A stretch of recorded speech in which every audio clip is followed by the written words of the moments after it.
following program may contain coarse language, suggestive dialogue, and discussion of violent imagery and sexual situations. It is intended for mature listeners who can tell the difference between facts and opinions.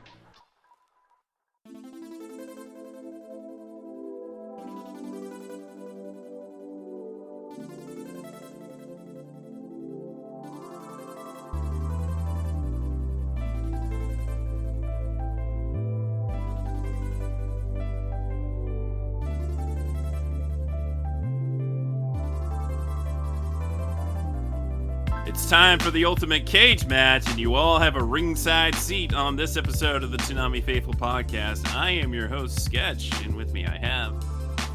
Editorial writer, Laser Kid. And we have the Prodigal Son. The Prodigal Son has returned. This is the former editorial writer, former editor-in-chief of ToonamiFaithful.com, and now currently busy up to his eyeballs in sports, CJ Maffris. What's up, gang? Say good to see you, old boss. And CJ is joining us because he's been on a journey since about last Christmas till fairly early in the year. This man plowed through every episode of One Piece. It can be done. And I do mean every episode. I even watched filler. That is massively impressive, sir. I will admit there was only one filler arc that and I don't even call it a filler arc, that I just literally was like, I'm not dealing with this bullshit. And that was that when Luffy and everyone jumps off of the ledge in a Water 7 to go rescue Robin. It's just replaying the same thing over and over. I like that one. That's just recaps. The fact that they actually aired that on Toonami. Oh, wait, you're talking about Enies Lobby. Yeah, no, screw that. Right. Right when they're about to infiltrate Enies Lobby. Yeah, no. Yeah. That is absolutely awful. I could not for the life of me with those. And in future, arcs, they do have some recap stuff where I'm like, I'm not going to pay attention. I'm going to play video games as I'm letting this ride. Like, I don't want to think, but yes, I've watched. I recently got a friend through those, and we skipped through most of that. I don't skip, and the thing is, like, you can a purpose, but to not me, if you've been watching it regularly. Right? No, but to me at least, it's more so of a sense where I'm like, oh, I don't remember this filler so much, like the one with those goats. Back in like pre-time skip. The goats! I never saw this, so I'm like, those goats kept multiplying. Yes, they did. It was terrifying. Everyone loves the G8 arc, which is a good one. That is a good one. I do find that fun, and there's some interesting stuff. Like there was a filler arc with Bartolomeo, which I thought was neat, which you guys haven't seen yet, just because it's post Dressrosa, which we will be talking about today. But technically it has aired on Toonami. It has, but we're gonna save it for when we get to like officially for the conversation and whatnot. Because you guys were telling me Toonami's on Whole Cake, which I'm like, sweet, that's awesome. I enjoyed Zoe. I enjoyed the end of Dressrosa. This is going to be a fun time.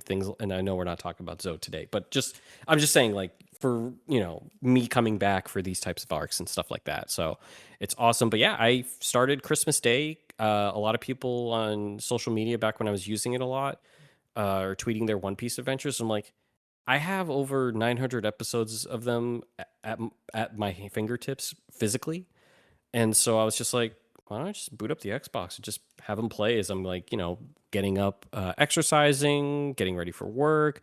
When I come home, if it's at a decent hour, maybe I put a couple episodes on and whatnot. I really didn't like binge until I hit like way later when we're talking like, mid Wano to then like Egghead, and now I'm up to date. I'm up to date on One Piece. It is a moving target, but it's literally a step for me every time now. Hey. You jumped ahead of me. You've actually jumped ahead of me.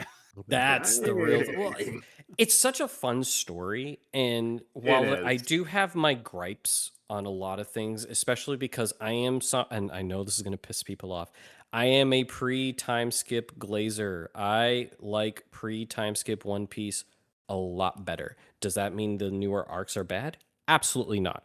There are some great moments in Wano. Egghead is, and I hope and pray that Toonami makes it to Egghead.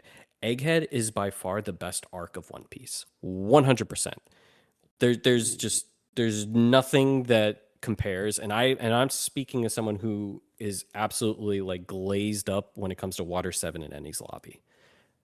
And Sabo the Archipelago as well. So like those having those arcs was like so peak for me, but then Egghead just blew me away. So like I love it, and even though there's a myriad of issues that you can grasp something that's been around since what 96 we're in 2026, so it's been a while. So but it's fun. I really like the storytelling because you can pretty much get something for everyone in it. And you can find some sort of symbolism or some sort of like something that resonates with people really well. And for me, it's definitely like the lore of the world itself and like the fallouts of every arc type of stuff. Like, how fun was it to meet Luffy's grandpa, Garp, when we first see him after Ennie's Lobby? I thought that was really cool. Or even that little kind of like, I would say just like conversation between Kuzan and Robin after Ennie's Lobby, right? Like, it's always that kind of stuff that's really, really fun for me. And that I've always find myself very glued to what's going on and paying attention. You know, there's some certain stuff that obviously Toonami fans haven't seen yet that I really love that involves Kobe that I think is awesome. Absolutely like I was so glued to my screen when I was watching that stuff. So yeah, no, I'm up to date. I'm even, you know, picking up on manga spoilers as well, and like this current arc is really seeming to be interesting for me, at least with certain little hints that we got from previous arcs that are now coming to the forefront now, which I'm like, I feel like an idiot not realizing that, you know. So no, Mm. it's great. I enjoy it. King of the Pirates, King of the Podcasts, you know, that's what we're here for, kind of thing. And Dressrosa is such a funny spot just to like, you know, catapult us to the conversation. It's a funny spot because currently this was my third attempt to catch up with One Piece, and this is the successful one. The second one stopped at Dressrosa. Second time, actually, I was up to date.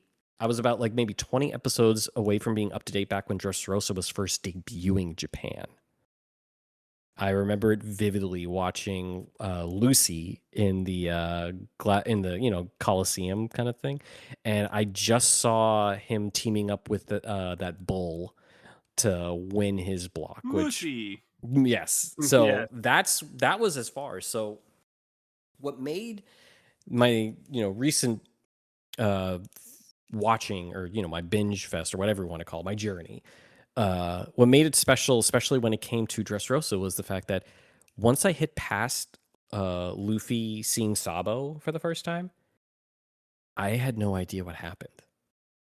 No idea. You know, I go back to older arcs and I'm like, oh, I remember this. Maybe not the exact detail, but I'm like, oh, I remember that. Oh, I love this. Oh yeah, this is fun. Oh, Vivi, it's good to see her. You know, that type of thing. Watching Alabasta. But now I'm like, I'm in territory I know nothing about. You know, it at least like it isn't as monumental as say as when I hit Zoe for the first time, but because I at least knew the major players in Dressrosa, so I knew obviously this would come here. I didn't know about the toy soldier, so that was fun. That was a fun little reveal. But basically getting past Luffy seeing Sabo for the first time when he thought he was dead, I was just like, oh my god, I have no idea how this goes. And it's wild for me because I remember when One Piece came to the US at first for like what was it? Kids WB or whatever, Toonami or whatever, like the 4 kids dub of it, right? Like, so someone who's been around, who's at least, you know, been mindful of it through there, was pretty monumental, pretty special. So Dressrosa is a very interesting arc for me, and you know, like I say, you too can travel the Grand Line and into the New World like me. It's a lot, and before anyone asks, not much of a social life because it's pretty much just work and rest for me right now. But um it was fun, and you know, texting Sketch when I got through certain points that were either like I'm hyped or I'm very angry. He's just like, oh, I know where he is right now. Yes, it was fun touching base every now and then, finding out where you were. You continued to chug along, and I'm like, man, really, really going fast. Impressive, most impressive. It- And that I'll tell you. It didn't feel fast until Egghead. Well, that's because you ran out. True. Yeah. That is a problem. That's when the you worst catch part up. about catching up with One Piece. You run out. Yeah, my I strategy didn't think it with was One possible. Piece is to just binge through as much as I can until I get like sick of it, and then I'll take a break and watch some other things. Then I'll come back to it and I'll be like, "Ah, my old friend, let's binge." Yes, indeed. It And I never is. know when I'm going to get tired of it. It just happens. Yeah. And it's You not gotta- like I ever think it's bad. It's just You gotta do these things in spurts, really, when you feel in the mood for it. that's how I Most- handle it. Yeah. Most Says of the time, you. I watch One Piece. Most of it I watch first time through with a friend of mine, and we would usually watch like 10 episodes at a time, which was pretty easy to keep up with the release schedule that Crunchyroll had going for quite a while. That's what I did until I lost Funimation. Also, can I say this and not get you guys in trouble? I have some very poignant things to say about Crunchyroll's home media releases. Oh boy, here we go. Can I say this or should I not? Go I'm ahead. never Because I I'm don't never want to get you shy. guys in trouble. Because they suck. They Going do. through like the old Funimation releases of them, I was like, oh man, these are so nice. And they weren't necessarily as like amazing because when you first get to the Blu-ray releases for them, they added like animated opens type of thing. So like you're seeing scenes from the show at the home stuff. And I was like, oh, that's awesome. All of a sudden that goes away. Like, and I was just like, are you effing kidding me? You're Crunchyroll. You have Sony money. You have all this at your disposal. And you're giving me a still image now after you clearly put in the work to be able to make it nice on the first like DVD or Blu-ray releases for One Piece. What happened? I was so incensed.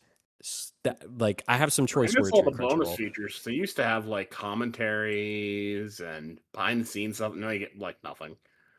So Yep. Crunchyroll, do better. I know that means nothing, but do better. Here I thought it was about how absolutely bland the discs look, and how Oh gosh. if you like open up one of those box sets, which now, by the way, and I'm not saying this is a bad thing, but it is kind of cumbersome for it to include both the DVDs and the Blu-rays. So you It have is. like It is a all thing, these yeah. discs, and they're labeled, but like barely. I do appreciate that at the very least they have an episode list on the inside of the inside of the cover, Yes. so you have an idea of what you're looking at. But man, It's not what it used to be. It's not. it's really bare bones, and And it sad. makes me like I go back to just like back in the early 2000s and it's just like it was so different back then. It was if you felt the love. Now it's just Mhm. corporate. I was Anime's so just excited corporate when I now. picked up the free run set because they included like little art cards. I'm like, I got a bonus thing. No, it's just I just have to get that off my chest because like I have Yeah. nearly 1,000 episodes literally physically. Yep, So I'm it's right there like with you. I've seen the lack of love as it like You've seen progressively. the steady decline. Yeah. It makes me sad. Mhm. Oh god, Understandable. I actually took a day off when I had to move from physical Blu-ray DVDs to then streaming. I was sad. I liked my routine. Well, I good What I news get is sad about they're is we devastated. lose. they're finally getting back to releasing the collections after taking a whole year off of doing so. My gosh, I had no idea. Crunchyroll I'm again. I have no skin in this race, so I'm sorry for my compatriots at Toonami Faithful or even at Toonami, just if they're listening to this. Crunchyroll, do better. Do better.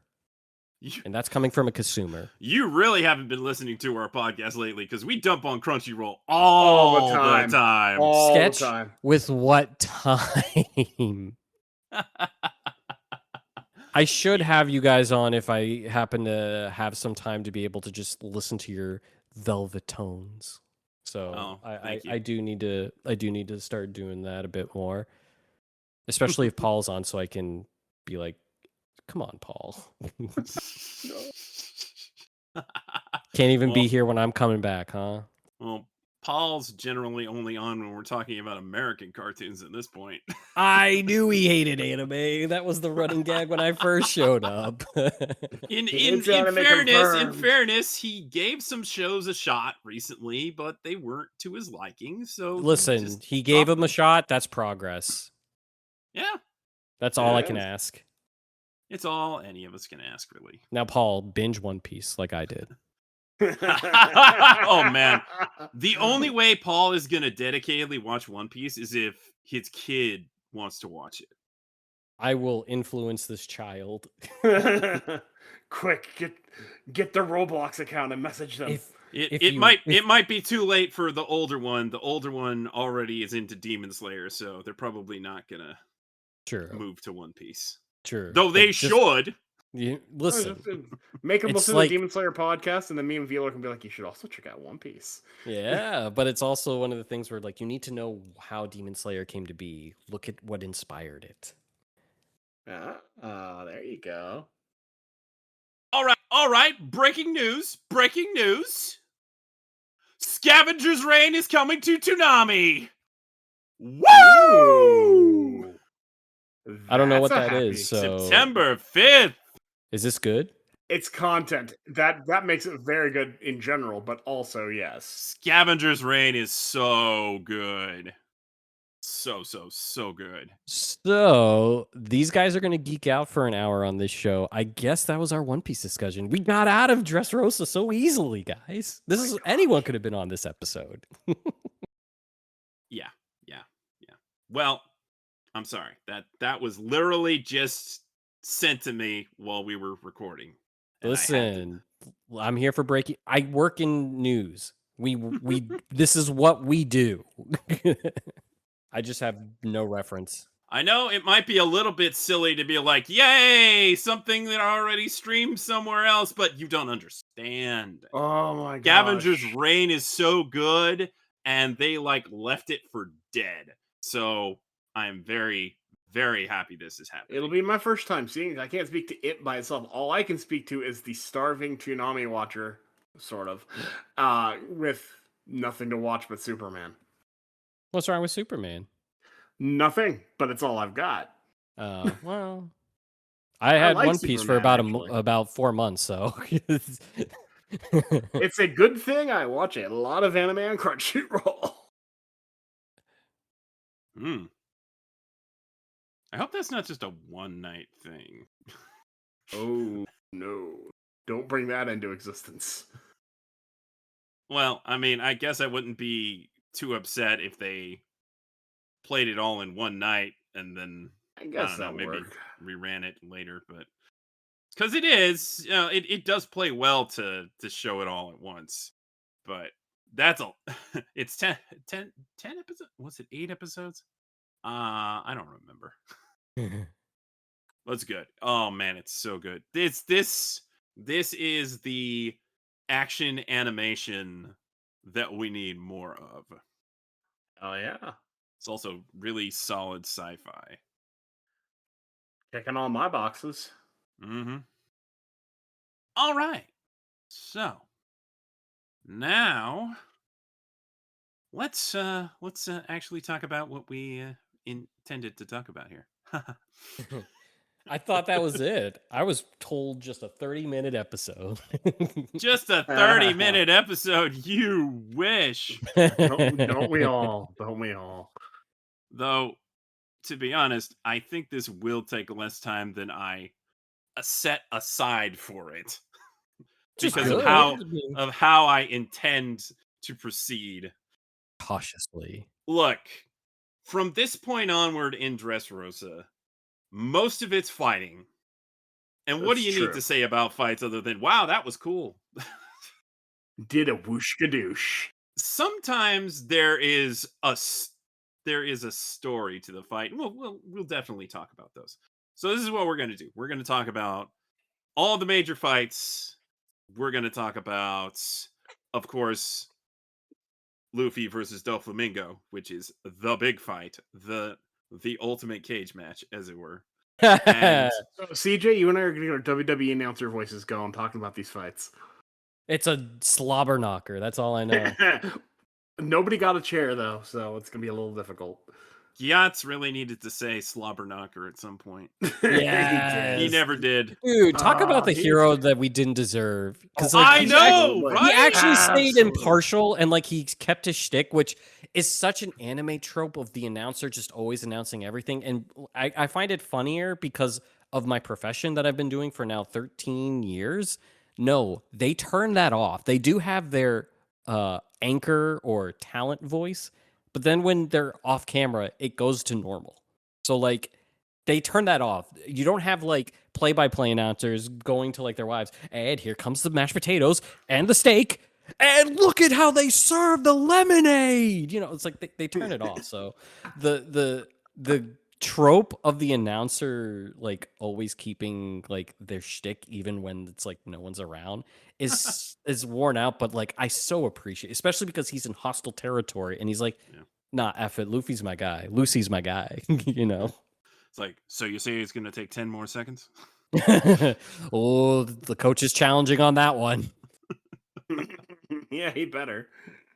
Once again, we always live in Namek exploding time. We do. All right.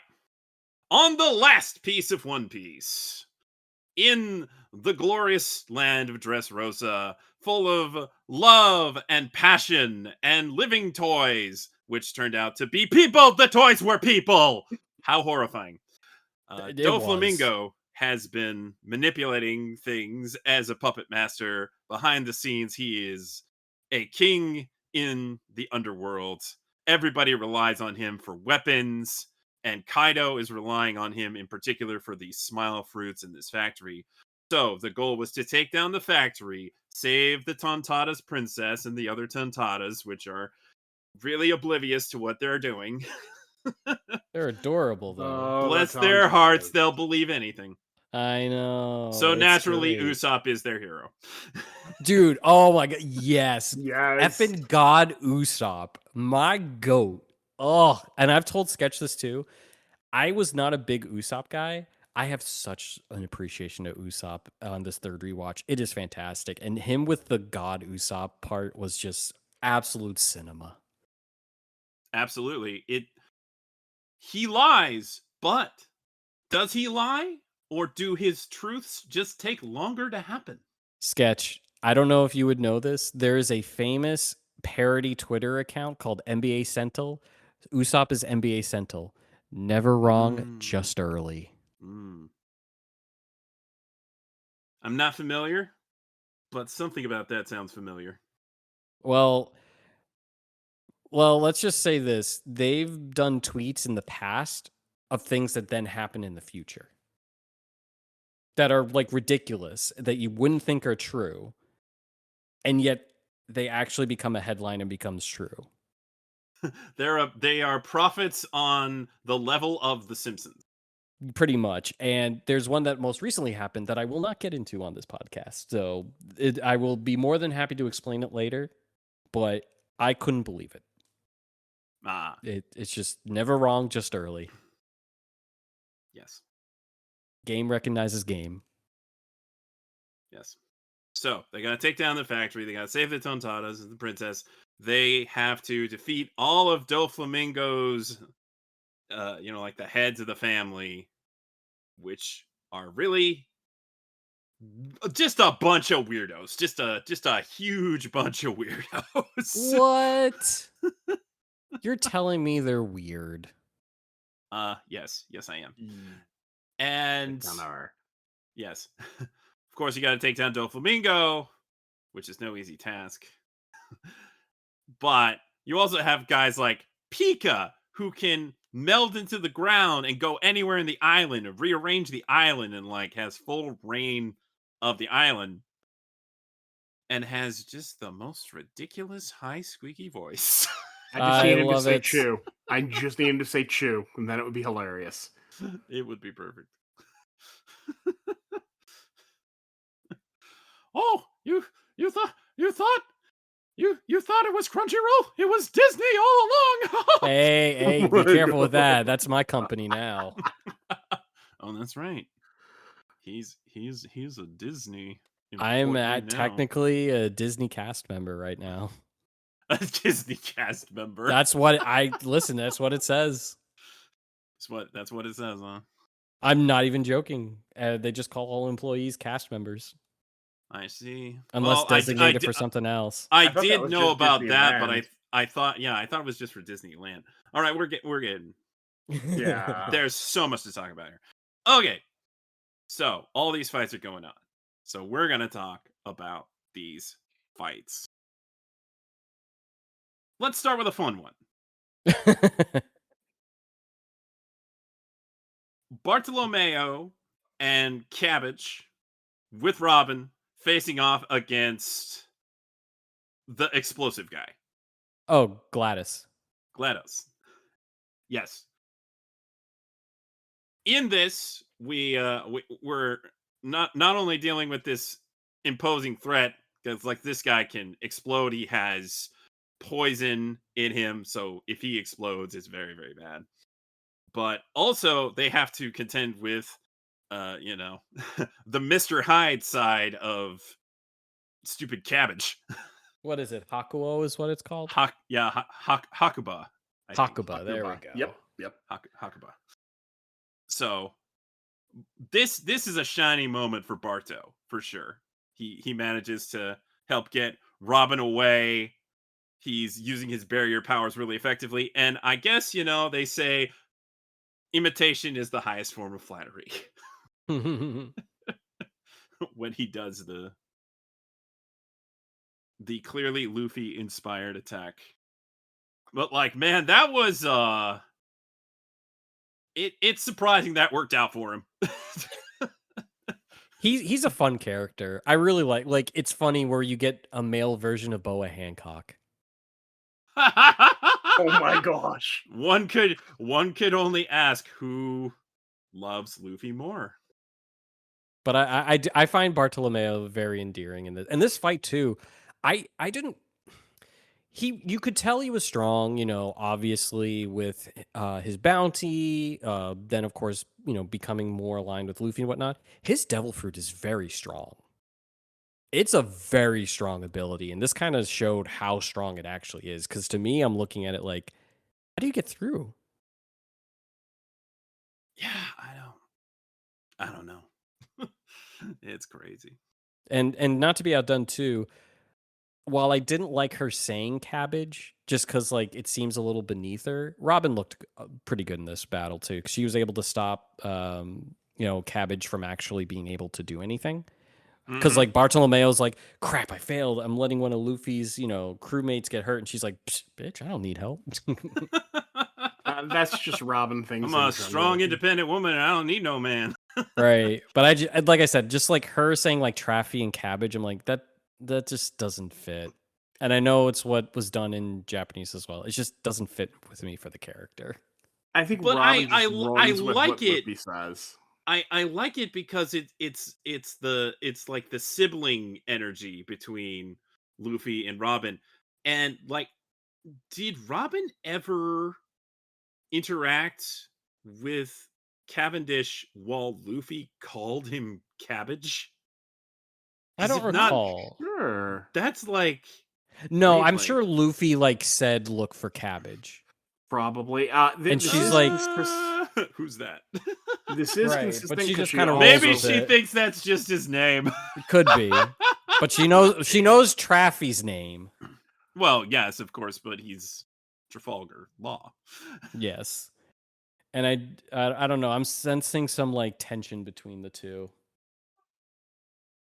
I mean, they're like the same person in a lot of ways. Yeah, Yeah. Although I'm sure you understand when we get to future arcs what I mean, sketch on certain aspects of those two. Huh. I'm Nothing's not going to spoil it.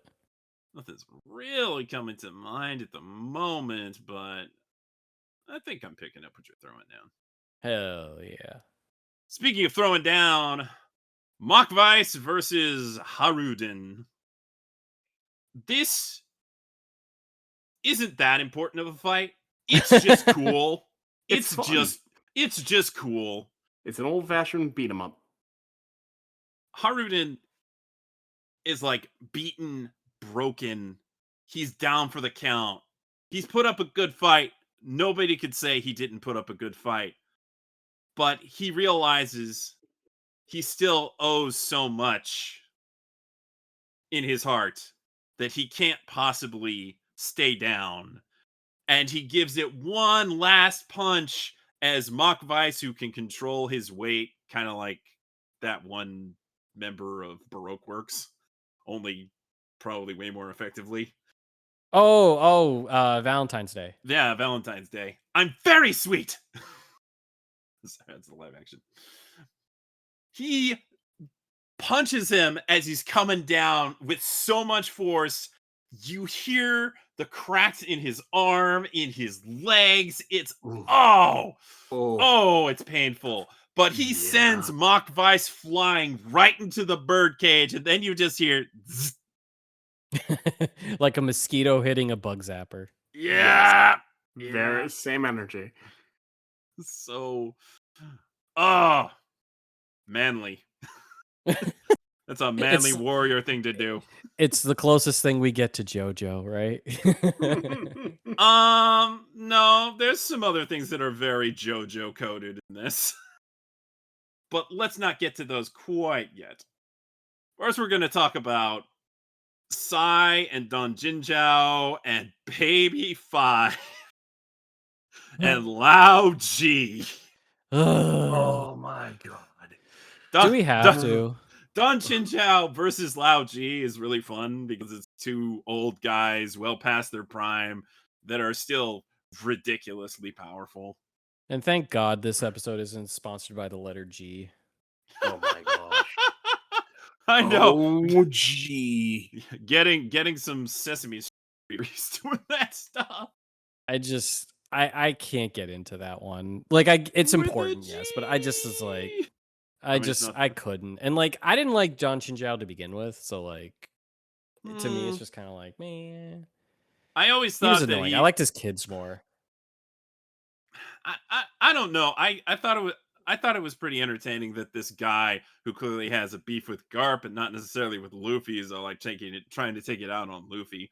But then all it takes is for Luffy to fix his head, or he's like, "Oh, actually, that kid's all right." It's very much kind of like symbolism to like how guys make up. Yeah. Oh, absolutely. That's how I took it, kind of thing. But no, it's just Lao Ji. Like, I love when his soul leaves his body. There's just so many things you can do with like the Don Quixote pirates, and like this just wasn't it. This wasn't it. By far my least favorite one. He's the gag character. I even preferred the painter lady, whatever, I forget her name, because I thought her fight with like no. The one on the Sunny, the Giola. I thought you said Viola. I was like, no, not Viola, Giola. Right, because I thought that fight was hilarious with Brooke, Momonosuke, Chopper, Nami, because Brooke is just like, well, if we don't right, and then Brooke also goes, well, if we don't solve this, we're all gonna die, and you just hear like everyone be like, no. I'm like, well, that's been kind of the theme, guys. That hasn't changed. So I just Lao Ji just like, ugh, I shoo my hand away at that. I'll give you all the other 25 letters of the alphabet. I don't know. It's as far as Don Quixote family members go, he's one of the ones I like the most, I think. No kidding. Because he's not just deplorable. Except when he's like, there couldn't be a more useful woman in the world. Talking about Baby 5, and like, oh, Lao Ji, oh. But that's why I like villains. I need them to be deplorable. All right, fair. But Like, do they have to be deplorable and also like just straight up gross? I think in some cases, yes. And maybe this could be a more, I'm showing my poignant- hand here. I really don't like Treble. I Well, really don't no, like Treble. there with you. Funny enough, Treble I think is the worst one out of all of them. Oh, he is. He Right, like, absolutely is. He's I wouldn't just even like not- put a hierarchy between like him and Doflamingo, but like no, he's absolute scum. But that was what makes him great. I actually thought he was a fantastic villain for this, despite how Oda generally makes like the more deformed characters to not necessarily be taken as seriously. So the fact that we really get that with Treble, I was like, about freaking time. But I sometimes I just don't need nuance, like especially with how much the Don Quixote pirates have been built up since what was it, Mocktown, when we see like the symbol and of course what's his face, the spring dude, I'm forgetting his name, Bellamy, right? Yeah. Like we see them for the first time and how awful they are. Then we see Disco at the slave auction thing. So it's like they've been playing up Doflamingo as a heinous person. You can even add Punk Hazard with what they did with the kids in their experiments, right? Oh yeah. Sometimes it's good to just have just punchable, revolting, despicable like villains you want to strangle, as 100%. opposed to having a villain like Stain in My Hero Academia, where you're like, he's making some good points here. So it's like, it's like, It's so important to have a villain. I that you can needed be- that. I needed that hate, and Not I, every Yeah. villain needs a deconstruction. Sometimes they just Exactly. gotta be awful. And you get a lot of those with the Don Quixote pirate, which is good. But that's why I just felt like Lao G was just like, man, like, Man, there's so like, many 'cause- of these guys that just mask off totally evil. Like Diamante, what an asshole. that was such a good, Oh. like, you get such an emotional like climax, and like you feel so satisfied when that fight ends, which I know we'll talk about later. But yes, he's awful. Like even what was it? The dude with like who's in the baby outfit. What's his name again? All right, let's talk about Senior Pink. That's Senior some of Pink. the, that's Now- some of the JoJo that I was. Well, that I right, was- but now like- we're getting to my favorite. But bad like guy in what this I mean arc. before you get on with what I'm saying is like I actually found him to be a hateable guy too. He Oh, is. absolutely. Right? So it's like you know, everybody that's appreciate- like, "Oh, Senior Pink is so cool." It's like, no, he's terrible. Actually, right. So it's he's like a horrible, horrible person. You just So not. I'm gonna ride that line where I'm gonna agree with you that he's absolutely terrible and detestable, but there's just enough level of understanding where I can see how he got where I also almost feel bad for him, and that is so rare. That's what I think makes him the best villain in this arc. I feel bad for his family, but I don't feel bad for him. saying Well, I'm I with feel Sketch bad on for that him. one. When I say I feel bad for him, I don't feel bad for him for getting his ass kicked. I don't feel bad for him for getting the consequences of his actions. I feel bad for him that he couldn't take what was good for him and leave. Okay, all right, yes. But that's Now- a choice. I like that's a whole nother thing. But no, all I I get wanted to that. say was just that I like that we had punchable villains. Like that's why Agreed. when Sketch brings the Lao G, I'm like, get that guy out of here. Go to the retirement home, old man. You feel You're- bad when you punch Lao G. Yeah, yes. Well, see, and let me put it to you this way. I feel about Senior Pink the way you might feel about, a family member that's done bad. You still care about them, but they still did bad. And you're like, nah, you screwed up. But you still have that, like, connection, like, why'd you do it? And that's how I feel about him. Not everyone though has that. Because I Mm. can tell you that there are some deal breakers even with family for me. Sure. There are No, and definitely deal breakers even with them. I agree with you, but you get what I'm saying. yes.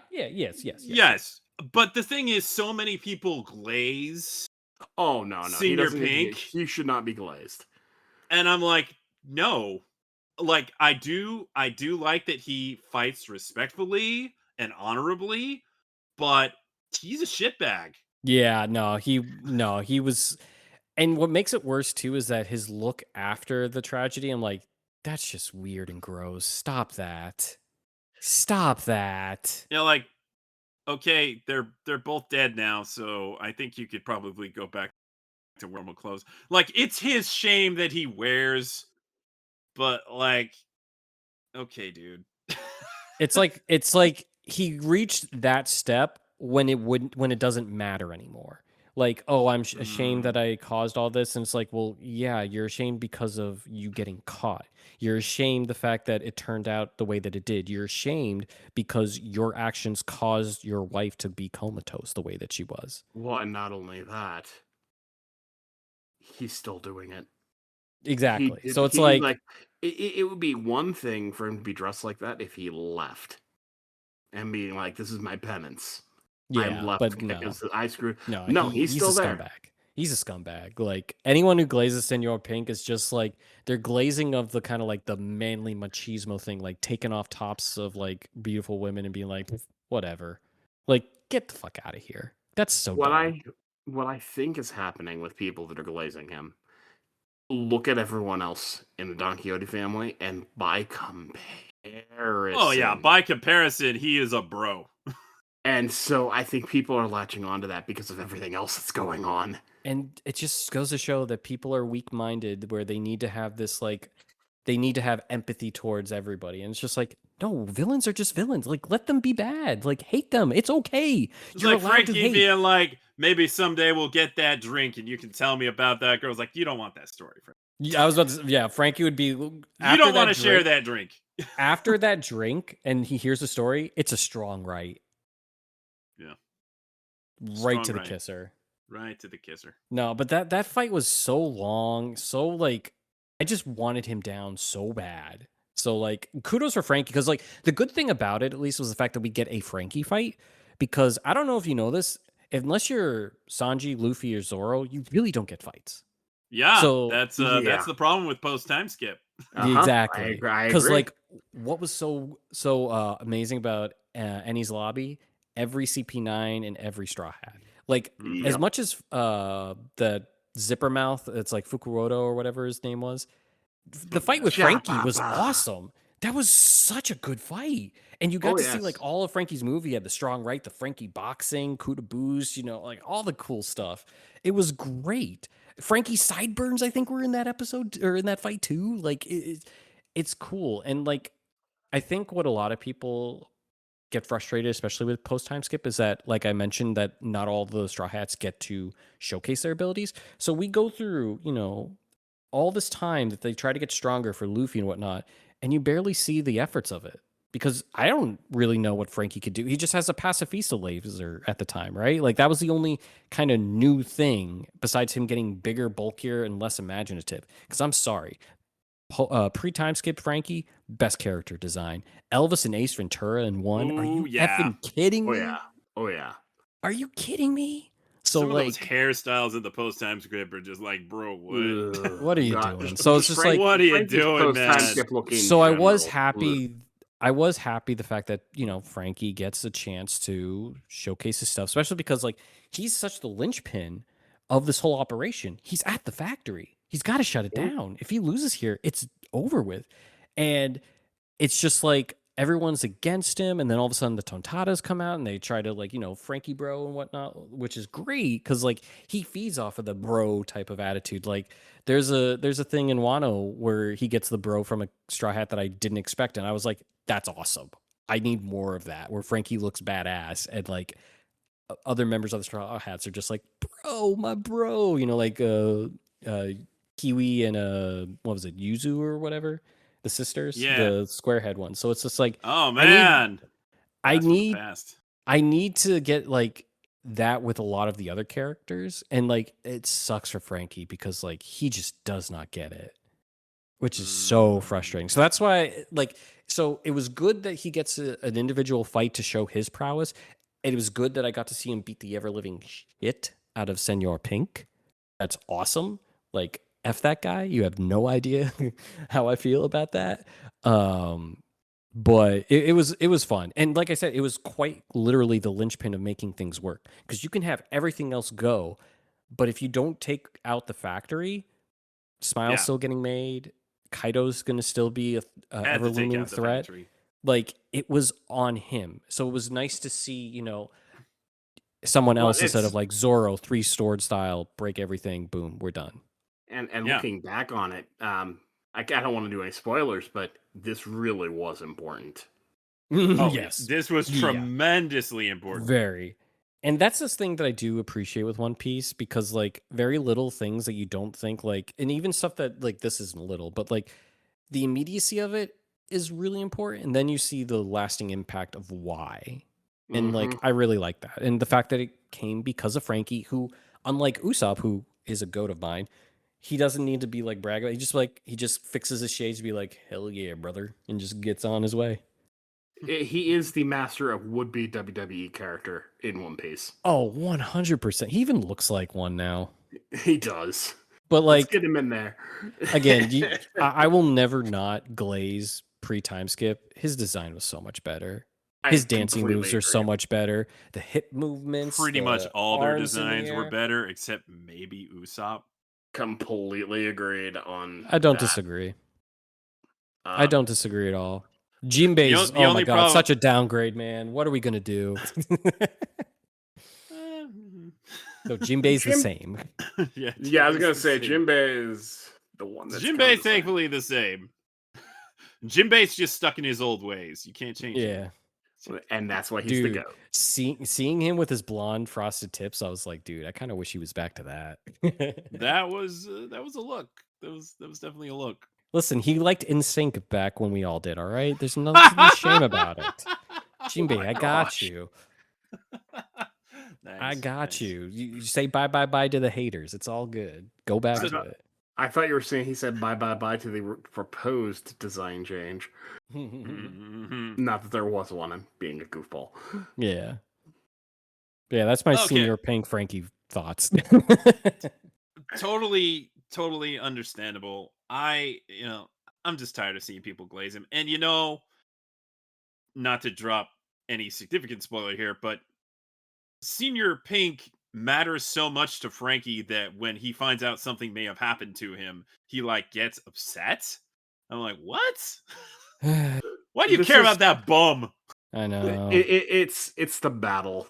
He had a fight where they were honorable. It's similar to how Luffy probably feels about other characters he fights later, which I can't mention now. If he remembers them. Oh, I think the one I'm thinking of he probably does. Well, okay.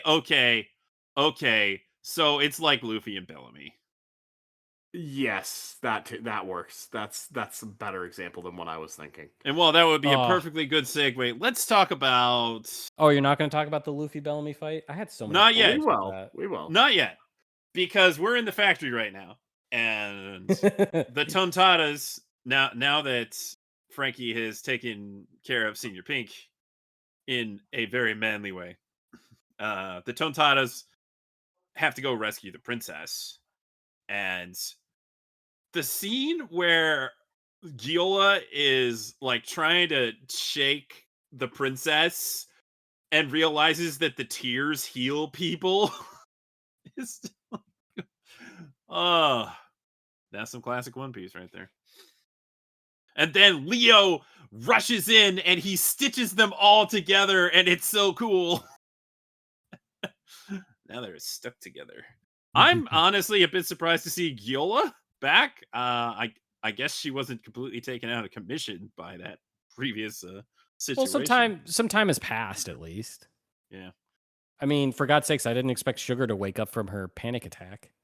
Yeah, that I still think that's BS. It kinda was. Exactly. But hey, got a good Usopp moment out of it. Oh, we got a really good The, Usopp the moment first out of the it. first one was the best.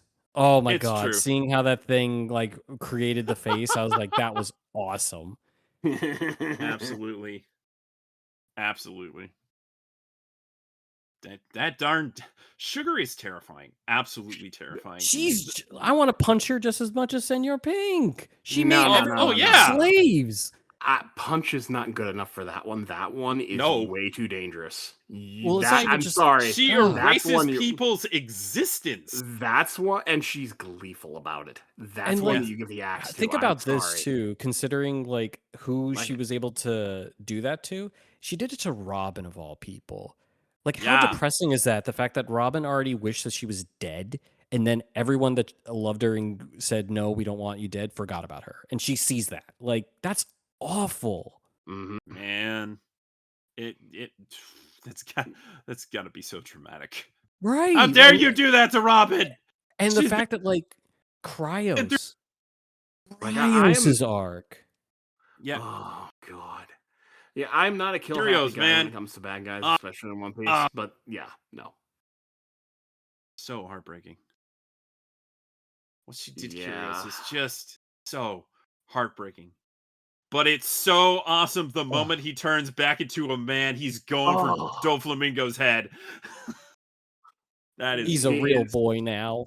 he's not a real boy. He's a real man. man. He's a real man with a real sword. No, like Cryos and Rebecca, like they get such a wonderful amount of time to be fleshed out and be able to like you really feel for them. I wish they were Straw Hats, to be honest. I know it doesn't necessarily work, but you build them up so well to where it would, to me it does make sense. Plus to be like an envoy for, Dressrosa later and whatnot. But like, oh god, that whole thing where Cryos, as a toy, daughter doesn't remember him, wife doesn't remember him, wife dies, he watches over Rebecca the whole time. They fight, is bickering, whatever, and then all of it just comes flashing back to her when he becomes a man again.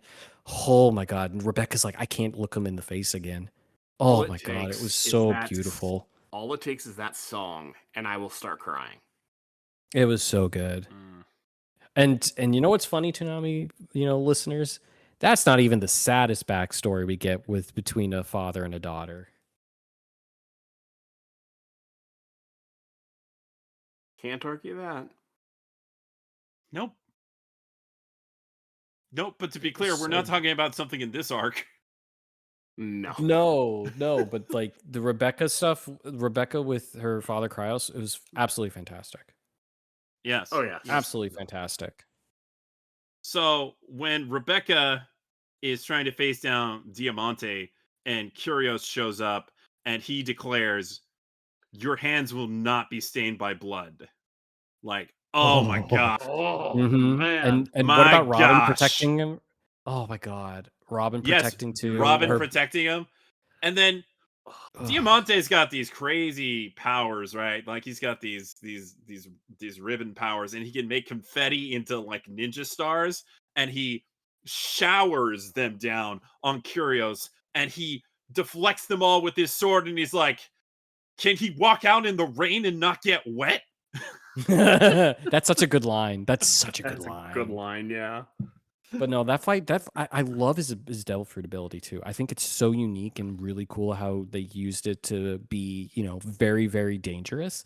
And that's the one thing about like really all of the Don Quixote pirates, because like there's a reason why he was a warlord. There's a reason why Don Quixote is even more feared, probably beyond just a warlord stats. Like he initially he should have been a Yonko, 100%. He has the mob boss vibe. He's got the underground connections. He's got literally Kaido wrapped around his hand because of what he's providing him. Like, they're all have such crazy abilities, and I love it. You almost have to wonder if he avoided becoming a Yonko. I think Maybe. that's the case. I think he enjoyed the protection of being a warlord. I think Yeah. that is the only reason that's what he's doing. True. Although to be fair, it seems as if like he was well informed with a lot of other things that would make him just as dangerous anyway, as we find out. True. Yeah. Also, like, who's going to bat for him when he's been disowned by the celestial dragons? Well, Well, that they goes to show clearly you what he did. did to get back in. That's Yeah. the crazy part. He got back in. Well, sort of. Well, no, he didn't. We don't see him getting back in because he kills his father in cold blood, and they're still like, nah, we're not letting you back in. What's been given away cannot be given back. Yeah. So I honestly don't know who is above the five elders that allowed Doflamingo to kind of I like get- rewrite that whole resignation thing. I don't think they did. I get the distinct impression after he like literally killed his own father and brought his head in, I think they're scared of him. There might be, but I also thought that after he brought it, he's like, "You're gonna reinstate this, or you guys are next." And I due to think how that's the strong he was, they I were think that's the like, unstated threat. Yeah. "Yeah, I do think he was." He was back making that then. threat as a kid. Yeah, dude. I don't. I The don't think he's- cojones on this guy. But you saw the just vitriol and the fear and anger that he instilled, not only on himself but people when he was about to be burned alive. I don't Yeah. think he said it outright. I think it was very much implied. Yeah, and I will say this too, and we can get into it a little later with Don Quixote. Probably by far the best villain ever written in One Piece. Oh no, that I agree with. At the very least, a very strong contender. I can't think of anyone who outshines him in that.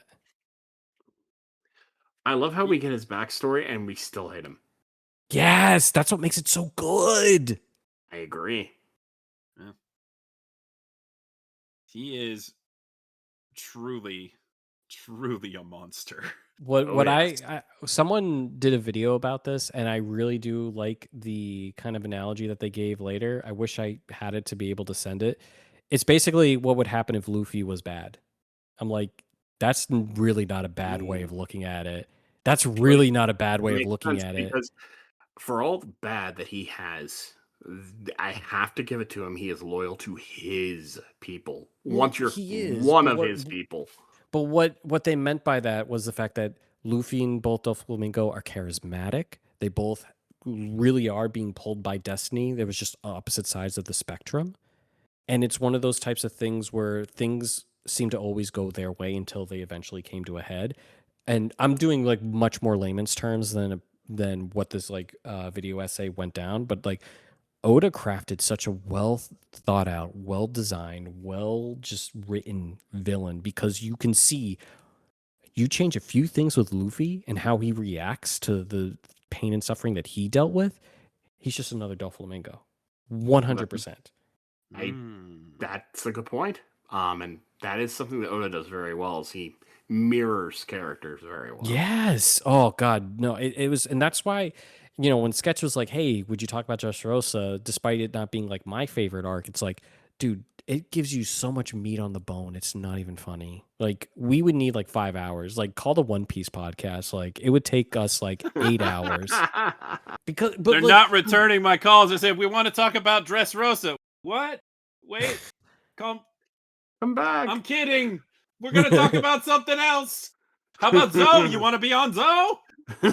But it's just like the things that you, when you really look and like when people really digest and dive into, especially Doflamingo, it's like I never really realized why I liked him as a villain as much as I did until someone made the connection of like, well, what if Luffy did this? Because like Luffy has a ton of loss that he's dealt with. God, how did we see him react when Ace died, right? What could have stopped him from going into a more of a rage type of mode, being like, I'm going to kill every Marine for what they took from me? And instead he had, you know, a better influence, treble influence that was Jinbei instead, to be able to make him go on a more righteous path. We can go further back. Why didn't he react so poorly when the first time he lost someone with Sabo? Yeah. Mhm. He's a little Luffy's influences have been much better because what happens with Doflamingo is he has a saboteur in his life. He was bad to begin with, but well, what makes it Treble interesting- was the real puppet master. He along. really was. He Mhm. really was. But to at least give with Doflamingo as a kid too, it's what happens, and like it's a great way of kind of depicting this of when you have someone entitled with high status, and then it's taken away. So it's like you kind of see where the de-evolution of their mind kind of goes through, and then of course them just trying to survive when people went against them just because of who they were.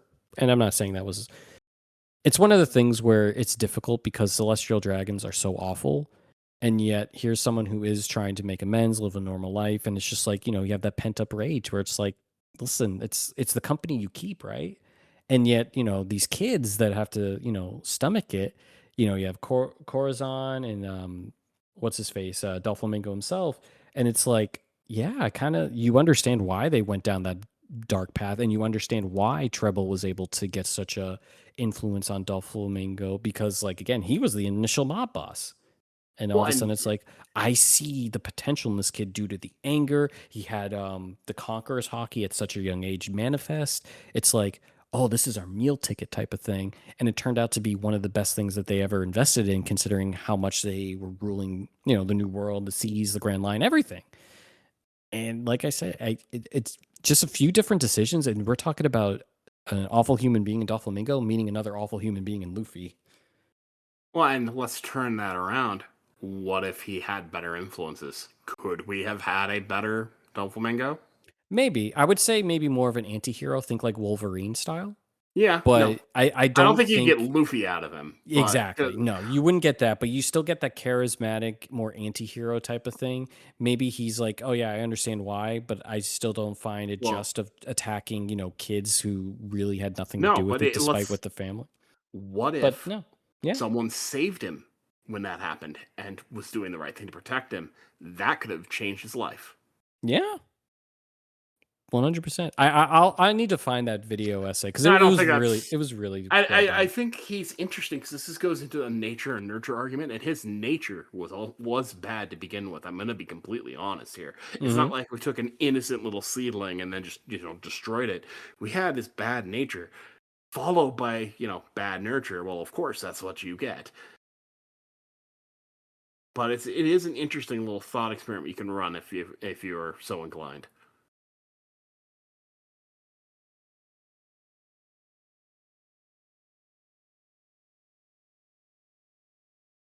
Man, where do we go from there? There's a lot. I told you, there's a lot of meat on the bone. Call your friends at One Piece Podcast Sketch. There's a lot of meat. There's so much. Like It's not we're my eating favorite it arc as much either. as I Luffy like eats it. meat. Yeah, this arc there's a lot here. Yes, and there's still a lot more to talk about. So, wait, let's go. Well, actually, we should probably. There's not much to say about Zoro versus Pika. No, that was really lame. Zoro versus actually. Pika is literally haha funny voice guy. Zoro awesome. Cool fight. It's really frustrating how he keeps getting away, and then Zoro's like, I know how to catch him.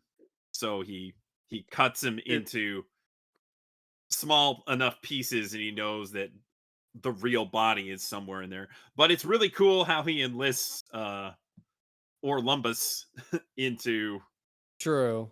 I chucking did him. like that. And they're like, are you sure this is not intended for humans? Like, do it. I also like how he calls him not the right name multiple times. Oh yeah.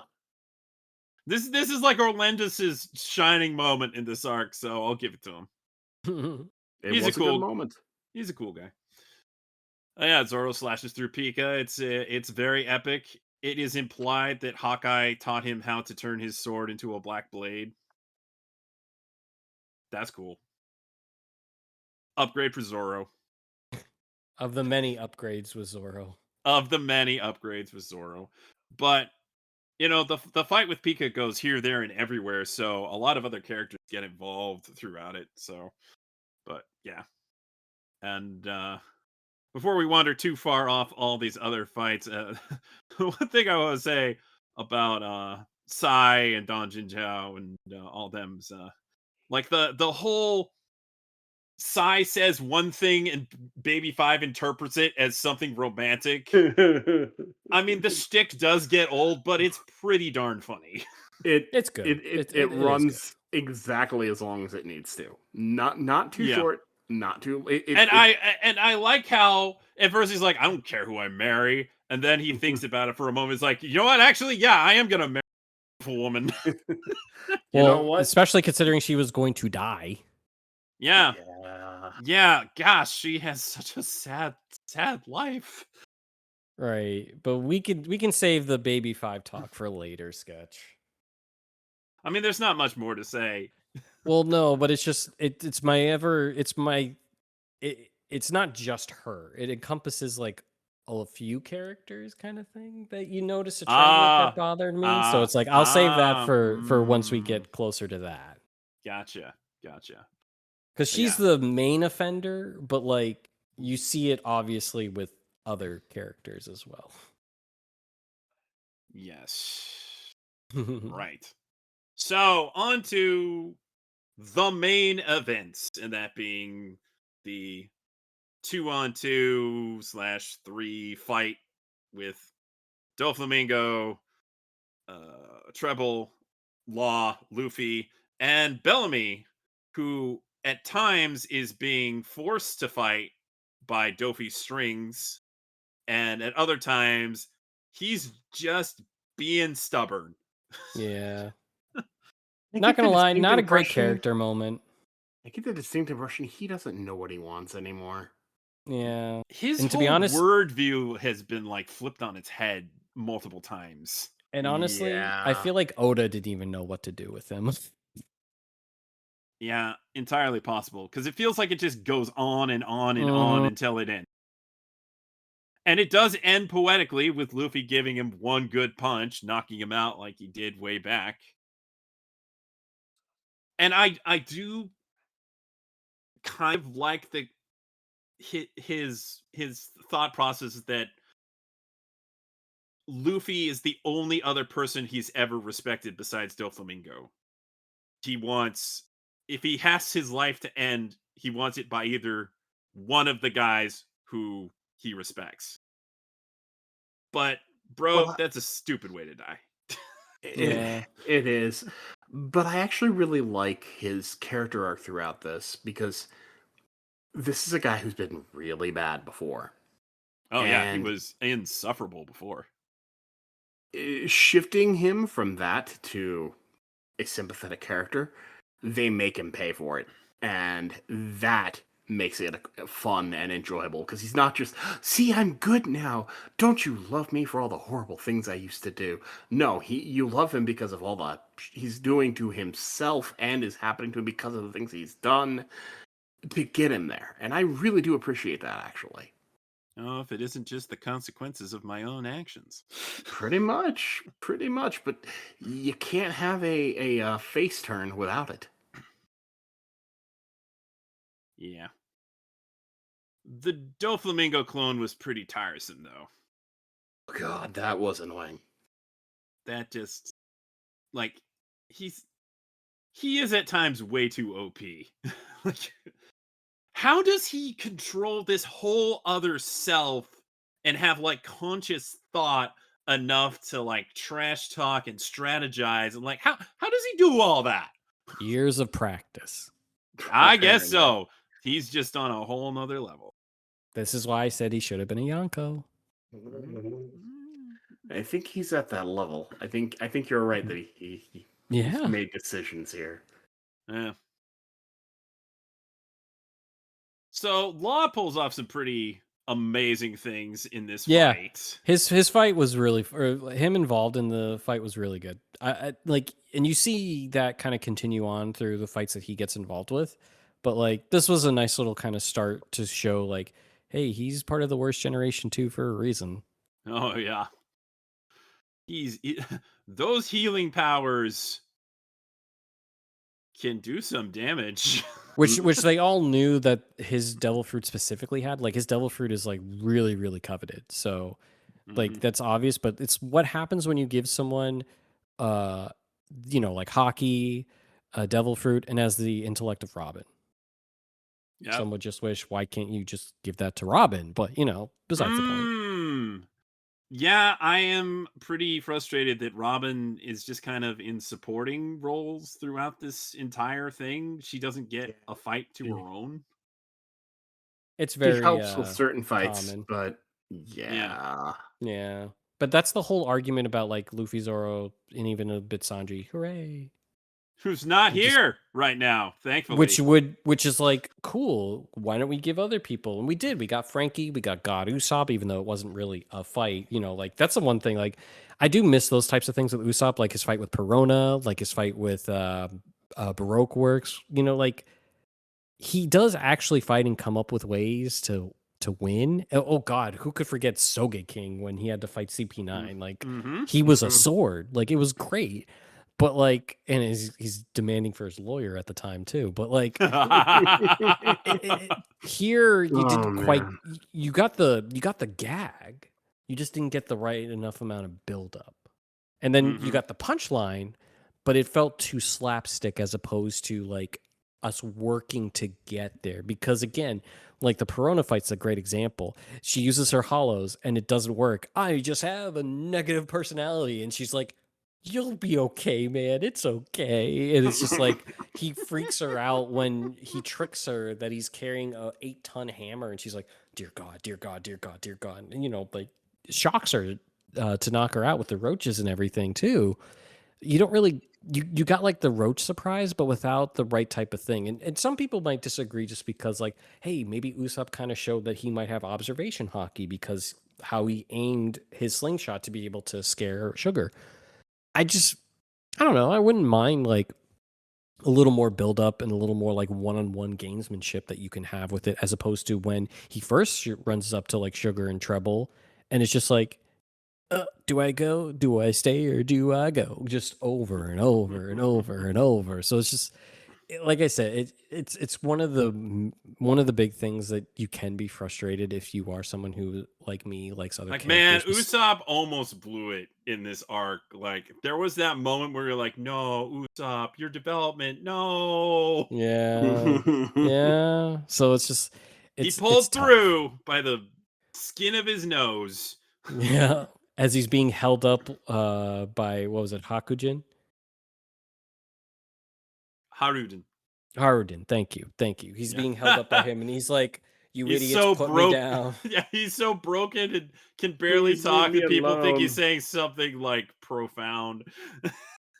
Please leave me alone. I don't want to I be hate hurt all like of this. you. Oh, the god is telling I us to am go to in an war. excruciating pain. And then, of course, when Don Quixote puts out his bounty system, Usopp has one of the highest, and he's like, "Dear God, why? Why?" Mhm. Why, Usopp? Spite. That's why. Spite. Godsop. This. I am glad that both Usopp and Frankie got good moments in this arc Yes. because they needed them. Well, also too, it's like in this arc, you get introduced to so many like helpers or like NPCs that are helping you as opposed to just like people who are there. Like it's not like Kokoro back in Water 7 Annie's lobby where we find out she's a mermaid with Chimney and the bunny. So it's like instead you have all these type of gladiators who return to toys, and then all of a sudden they revert back because of the Straw Hats, and they're like, oh yeah, we'll help Luffy. Well, most of them are like, oh yeah, we'll help Luffy. But so it's like it's nice that the ones that we're actually going to be around the most got their moments to shine. Maybe not Robin as much, which pains my soul every day. But we got good stuff from Luffy, Law, Rebecca, Cryos, even Viola. Mm. Yes, indeed. There were a lot of helpers in this arc, and some find issue with that.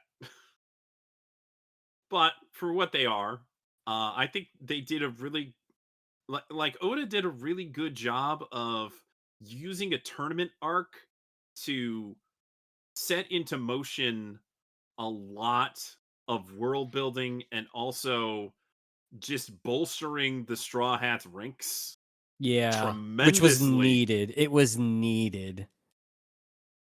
Even though Luffy Absolutely. doesn't really want it.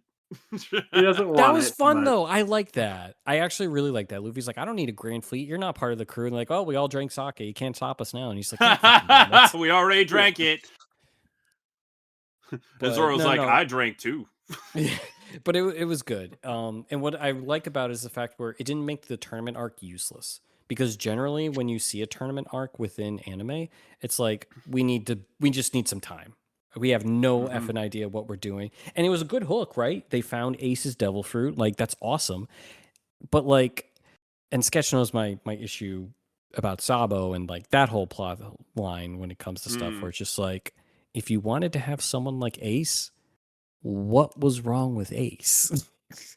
like I get why you get rid of him, right? Because like it builds up Luffy. Like he has this introspective thing. He's like, oh, I'm too weak for the new world. All these types of things. So it would bolster him to become stronger for his crew, just as his crew for the same thing, which is great. But then they're like, oh, by the way, here's your ace back. When he's already like worked past his, depression from it to where we get in a character who, I'm sorry, I think Sabo sucks. I'm not a fan. Ooh. He's just an ace wannabe to me. Ooh. Like Man. I can't. Because You're like spitting fire. listen, give me the devil fruit, all right? But it's just like and like I said, I'm all caught up. I know the types of stuff that goes around that involves him. Like I get it.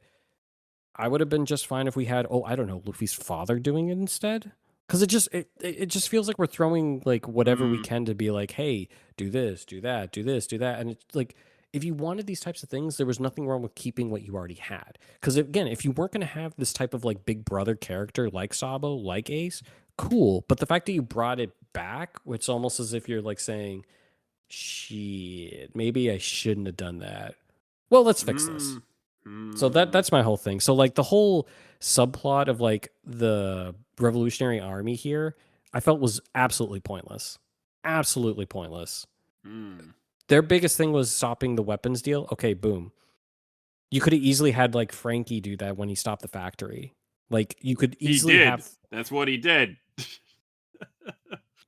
So it's just like, to me, it's just like it was very needless, and honestly, it just felt like really, really like retcon type of stuff. That's a fair critique. Or I did like enjoy having Koala around a little bit. Well, that's the fan service part of it, yes. Hack was cool. He didn't I do honestly, much, but he was cool. I get where you're coming from, but I don't actually agree. I think Sabo adds a lot that you actually wouldn't have with Ace if you just kept him alive. Because now you have a brother that's lost, and then you have a new one that you thought you lost that's back. Whenever he's on the screen, he's gonna be imperiled. It's constantly gonna be a worry for Luffy, and that makes an interesting dynamic. Why couldn't it have been his dad? Now, Luffy Because he doesn't care doesn't have about that his kind dad. of. Do you really but think that's- Luffy? but that's Luffy not has the- no relationship to his dad. It's not. He's But that's not, not care. why I'm mentioning that. The reason why I'm asking about that is because we still have no effing idea what is his importance whatsoever. And And it's getting to the point where I'm just like, it's gonna either be one of the greatest things ever, or you've just been stalling out for so long and this was it. I mean, I get why you want to see more of his dad, but that's a different function. That's a different story element. Have you considered they needed a fresh face in the Revolutionary Army that people would care about? Maybe, but guess what you can do with that? It doesn't have Sabo to be exists Sabo. for Doesn't marketing have to- reasons. Yeah, but it doesn't have to be Sabo. You could easily make a koala as well. What's wrong with that? Especially You know what? You know what? You saw her You know what? backstory. I would have loved it to be Koala. Thank you. So, like, again, Sabo is literally useless eye candy to be like, shit. I don't screwed agree this with up that. because of how popular Ace is, and now it's like, well, I gotta fix this somehow. It's just Again, I get where you're coming from, but I don't agree. I think he serves a completely different function than Ace would have if Ace had still been around, and I don't think he duplicates Ace at all. I mean, you could say that, but look how Luffy treats him, just like he did with Ace, just like he reveres him, just like he does with Ace, due to their being the same age and whatnot. And the whole thing, he lost his memory, then he gets it back, then he gets like, what are we doing? What are we doing? The way he reacts to Sabo is very different than the way he reacts to Ace. I completely disagree with you. Because he thought he died. Now again, like I said, he serves a completely different purpose. So it is not the same thing. What is the purpose that you couldn't fill with another character? We could have easily had Koala be this if you face want to play that of game, you could say that about literally every character if you want to say that. True, but also, again, the whole thing is he's replacing something that we already had. That's your so why do we get rid of it? And I get where you're coming from, but that's not actually what he's doing. And we're looping in that point at this point. I've already explained why that's not the case. And I don't agree with that whatsoever. Well, I think you're totally blind on that. Totally blind on that.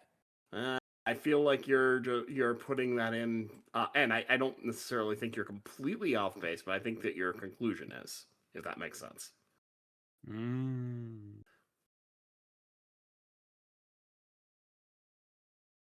Well, we should probably get back to the fight. Probably. That was a fight, though. You're right. It was. No, Oh, no, because we were God. talking about the fights that led up to what was going on with that. That does count because we see what Sabo fight Jesus, correct? Yeah. And I actually really enjoyed that because then Sabo ends up getting the, oh, yeah, well, guess what we did? And Well, it does gets lead Sabo up some- to Burgess also getting he gets beat up and then he goes somewhere that he probably shouldn't have after he got beat up. So that is a good part right there. You see Koala fight as well. You see Hack, but again, I didn't feel like the Revolutionary Army had to be there for it. Now that I completely agree. They You don't know, have it's to like- be there. Like it felt like kind of like more fluff. Which one of the biggest issues with Dressrosa is a lot of fluff. Lot of it. That I will agree Well, with. yes, They don't have there's to be there. definitely- Isn't that like the it's- second longest arc episode wise, or is it Yes. third? I do It is believe it's second. Second. Okay. It was first until Wano. Oh Yeah. god, Toonami fans are gonna hate Wano. Oh, boy. man. I'm wanna still have- in We'll Wano. see. We'll see. You want Oh. to have like Toonami play like maybe 4 episodes in a row? Oh my gosh. That would be great. Actually. Yes, it would. I mean, I would not be opposed. You cut the watch link by like 25%. Just Toonami becomes the One Piece block. You know, sometimes it's what it feels like, and that's why we're Sometimes. talking about it now because there's not much else to talk about. Well, listen, with how great it is, I certainly don't mind it being a One Piece block. I might actually come back from work and be like, I will watch the One Piece. Oh yeah, absolutely. You know, people joke, but like if Toonami was 2 shows and one of them was One Piece, appointment television for me. Fair enough. If Toonami was 1 show and it was One Piece, appointment television for me. I was about to say, But I like at least a little bit of variety. I mean, you can't just have One Piece. I did. Yeah, your media diet could consist of only One Piece for quite a while if you wanted to. Built different. What was it? Oh, what's that 4 Kids line again? It's like yo ho ho and a bite of gum gum. That's me. Oh boy. Speaking of built different, Treble. I do- love that reveal. I do think that is really fun. That Luffy was all like, "Why can't I hit him? What's the deal? He's supposed to be like this." And then you find out, oh, he is like that. It's just that's all just gunk. It's not his actual body. He's a twig. God, He's just a He's- scrawny guy down there. so disgusting. It was, but like, I Why like do that his reveal. Oh, it boogers works. explode? Oh, well, It that one I worked. don't get. That one doesn't make any sense. Why do they explode when you get them hot? It doesn't. Why? Just why? Sketch, give me 5 minutes. I'm gonna blow my nose. We're gonna test this. He's gonna blow his nose. This character was built for all of the 8-year-old boys watching the show. It's true. It's true. Yeah. But he is Which- a good foil to Luffy because he presents a problem that is not immediately solvable. Yeah. Even when you have like his other gears and his hockey, like he still has trouble dealing with trouble. The trouble with trouble. Oh, so don't you dare. You God. know, if 4 Kids got this far, there would be an episode called that. You're not You- wrong. I mean, maybe, but considering how much they cut out, I don't even know if we'd even see Treble. Well, maybe there wouldn't be much of the booger left. You know, but if they got here, maybe they finding just, out that they cut out Laboon for whatever reason, like that just That Ugh. was a what are you bonehead doing? choice. what That are we I'm sure- doing? I'm sure they had like no thought in their heads that Laboon would be important later, but wow. But Wow. why do all that? Like, And they even got why? rid of Little Garden. Because they had to get to the chopper.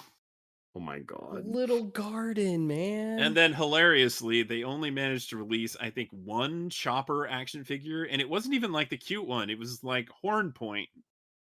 I mean, Oh. Hornpoint's kind of cute, but Oh, I would have liked that actually. God damn it! I wish I knew that. that's it. That's all they did. That's all they released when 4Kids had the license. It's ridiculous. Ridiculous.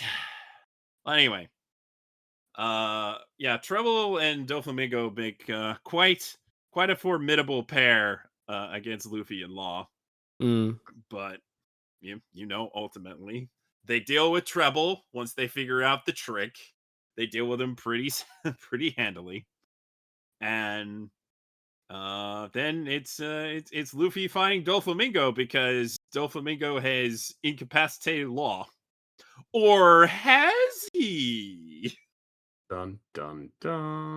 But you gotta love that moment when Doflamingo's about to put his foot down on Law, and Luffy, my That's foot's in your way. exactly What you that's gonna do about it? exactly what I was thinking about because it reminded me when Kuzan stopped him too before he could take out Smoker. Yeah. Doflamingo's got to be getting real annoyed at all these people stopping him from. But like, I like what it does thematically because it shows like Doflamingo has even some opponents where he's like, this is a little tough. He never thought Luffy is that, and then like Luffy does that, and it's like, is this another Kuzan right now? And he's like, are you effing kidding me right now? And the whole time he's got this thought in the back of his mind because Law dropped the line. It's like, oh, you know, he's a D and I'm a D. I'm Trafalgar D Water Law. And he's like, what's this nonsense, this superstition that these people of the D are going to come to kill the celestial dragons? Well, it's kind of looking that way, though. Yeah. Although I still too want to know what the D stands for. I have a theory, but I don't know. But D, what's it stand for? D! D, what's it stand for? D! All right, Purple Eyes. You know, he made a parody video recently. I forget what it was about, but we have this whole it's just nice. symbology of the celestial dragons. So I wonder if D stands for devil. Oh, that's not a bad idea. Because like Devil Fruit 2, right? Devil Fruit 2. I didn't think of that, but I'm like, oh, I thought that's where you were going with it. No, it was the celestial dragons and those with the letter D, middle initial, oppose the celestial dragons, and that's where I got it from. I mean, I guess that is one thing One Piece is missing is like the more biblical type of stuff, which I feel like that would fit, right? Like for something as ancient as like, since the celestial dragons and the will of D has been around for so long. Well, they did call them the Devils of Ohara too, now that I think about it. Oh, yeah, they did. There was a D there, Clover, right? Yeah, Clover was a D. I knew it. The celestial dragons do seem to have this thing about calling people devils. They do. Laser, you might be onto it. You might be onto something. Hooray, I have a theory that might not be wrong. Yeah. Maybe. Oda's going to change his mind, though. Oh, gosh. It's going to stand for dancer. Oda completely debunked my oldest One Piece theory, so. Oh. You can't trust him. What is he, the author? For the longest time, I literally assumed that the One Piece was going to be it's the friends you made along the way. No. I know that's not it now, but for some reason, and I have no reason to think that this is true or not. Why do I feel like the One Piece is just like beautiful women? You know, I could That's see it. Sanji's dream. He already made it to the all blue, all right? Oh my god. But no, I don't know. It's just like, I get this feeling, just something about like Roger and his crew just makes me think, yeah, this is what they wanted. Certainly is a great story. It's a possibility. It's like the legendary tale we scored over there. Well, with who went with them, I could see it. I do wonder, like, what was it that made Roger's crew laugh? What could that have been? Oh, that's so easy. I know it. A really good joke. It's possible. Yes, Of course. Why didn't I think of that? Well, they were just they were just paying attention to the actual lyrics of Bink Sake and being like, ha ha ha, they've become skeletons and die. That's funny. Dude, I love that song. Don't do that to me. I mean, It's I it's love a that song. poneglyph of the world of the celestial dragons, and somebody drew a dick over them. That made them laugh. Yes. That's what the D stands for. Oh, there we go. That's what the D stands There it for. is. We figured it out. We solved One Piece. Okay. But seriously. So there's a little bit of subterfuge in this fight when Doflamingo is sure that Law is down for the count and Luffy's attacking him, but he pulls a fast one and Law comes out of nowhere and stabs him with his super special surgery knife, which does some massive damage. To his weak Yeah, move. when I take a scalpel right to the chest like that, I too lose my devil fruit powers. It's a Injection shot, I think that's what it was called. Yeah, Like, yeah. Yep. pretty hardcore. Which and is that a nice ability to have. Destroys his organs. Oh, but we can't let him go down like that, of course. So he starts stitching those things back together by himself, which is bullshit. I What do you love that- mean? I like string abilities, so the fact he was that creative to do that, I was like, hell yeah. It's bullshit, but hell yeah. Quit stringing this fight along, Doflamingo. Does this qualify as string theory? Yes, it does. I actually like that this shows how vulnerable he actually is. Yeah, he strung them back together, but he's not the same as he was before that. Oh yeah, he is on a losing battle after that. Especially once Luffy brings out the big guns. He brought those the money in the bank briefcase, baby. He's cashing in. He's cashing in. Yes, the moment you've all been waiting for. Time to kick it to fourth gear. Dude, I was so pumped. First time ever it's so seeing cool. it. I didn't know what it was because, like, I've only heard of other kind of spoilers for Luffy, so I was not familiar with like this type of build and everything that he does with it. Very interesting, and what I love about it too Are is you the telling fact me you where- knew about the white hair before you knew about this? Yes. Yep. Oh man. The internet ruins everything. Oh, I didn't care. Like, I look for spoilers because, like, I want answers. I'm sick of people being coy, so I'm like, well, shit, I'll do it myself. if you're looking for him, fair enough. Yeah, But, it's not that hard to find. No, it's hard not see- to find them. Seeing how like he can keep his body like rubbery while it was hardened with the hockey, I was like, that's really cool.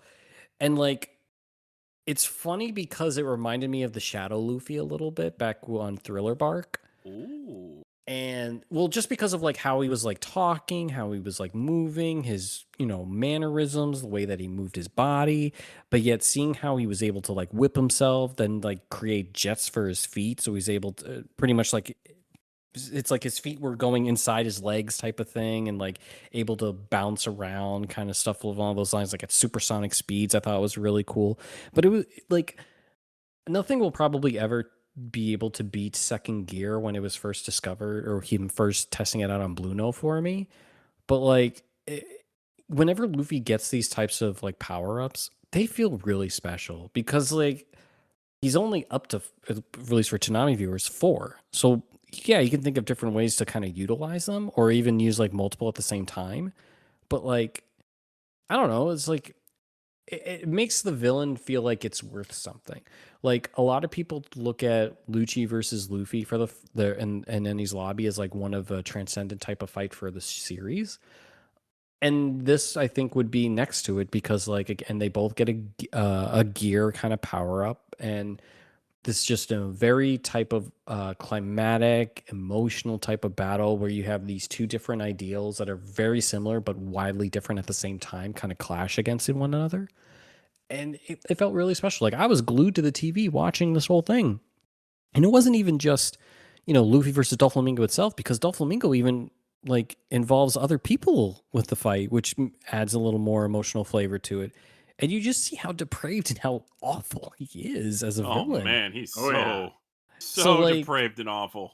and so to have this type of thing, of this transformation with Luffy for the first time, kind of showing off the fruits of his labor, because before he was kind of handling everything, which isn't necessarily the worst thing, but it isn't the best either. It's kind of why I didn't necessarily like Island so much, because like Cody was a good villain in the sense of like the hate that he had in his heart He for was a no jobber. reason. But like it was like when you see Luffy handle the pacifistas after the time skip. It's just like, all right, what are we doing here? And like I kind of even get that feeling a bit on Punk Hazard too. So I'm like, yeah. So this felt like a legitimate Yeah, type of Caesar's fight not for much me. of a threat. No, he really isn't. And Luffy, to his credit, has been poisoned so many times that he's just like, my body's like, again. That Magellan fight was awesome too. But Oh, yeah. Oh, now that was a fight. exactly. And so like the fact that you get that type of same, maybe not quite the same, because obviously we're at a point now, unless we're going to have a second time skip, Luffy should come out on top. It still felt compelling and interesting to watch of like how he was going to pull it out. And again, you're taking down someone. You want to talk about like how we talked about how important it was Frankie took down the factories and the smuggling that Don Quixote, Don Flamingo was able to do. What about the ramifications of that happens when Doflamingo is beaten by Luffy? Absolutely Oh, yeah. earth-shattering. Earth-shattering.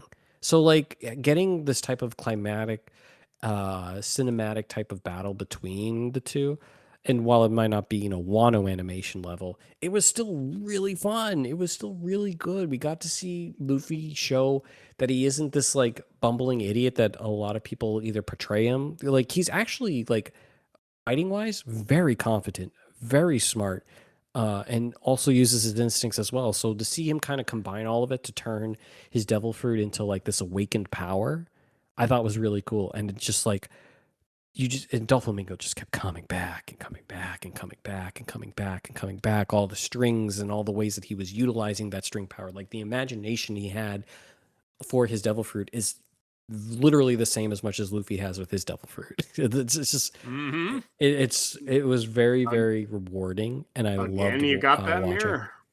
Yeah, it was fantastic. It was such fun. I'm hoping Toonami fans had a real fun time with it, especially since, like for me, when I was watching it for the first time, I was just like, "Well, this is really neat." I thought it was just going to be second, third gear the whole time. It's like, of course, everyone knows a stick shift has more than just 2 gears.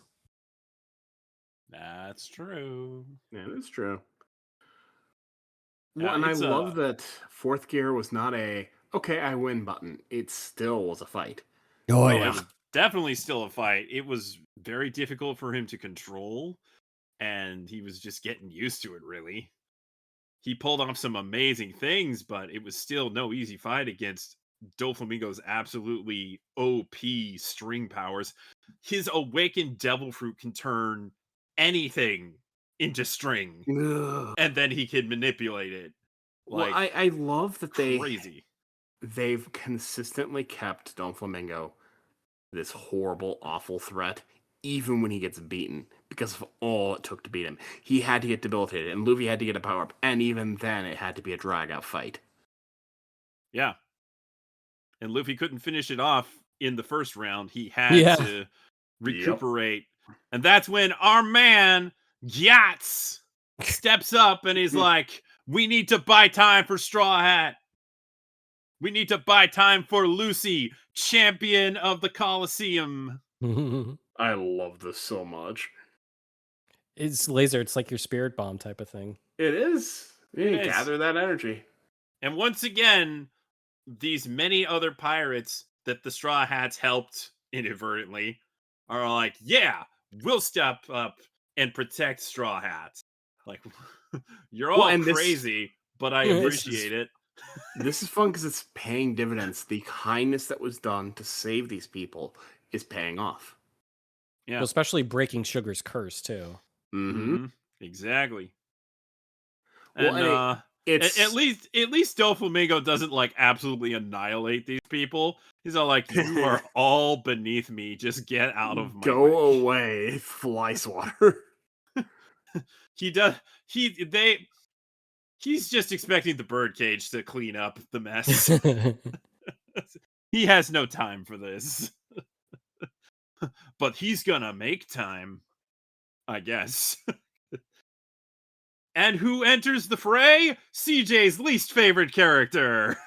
As always, that's how it's supposed to go. Yeah, but it's mainly because Jesus Burgess has Yeah, busted in like, I got you now, Straw Hat. What an asshole. I know. The Blackbeard pirates are so good to hate. It's Oh, so yeah. good. He just laid low through all of this, waiting for his moment, and boom, here he comes like the Kool-Aid man. You know, we call that a rat. Yeah. Yep. Oh Yeah, yeah. he was a rat.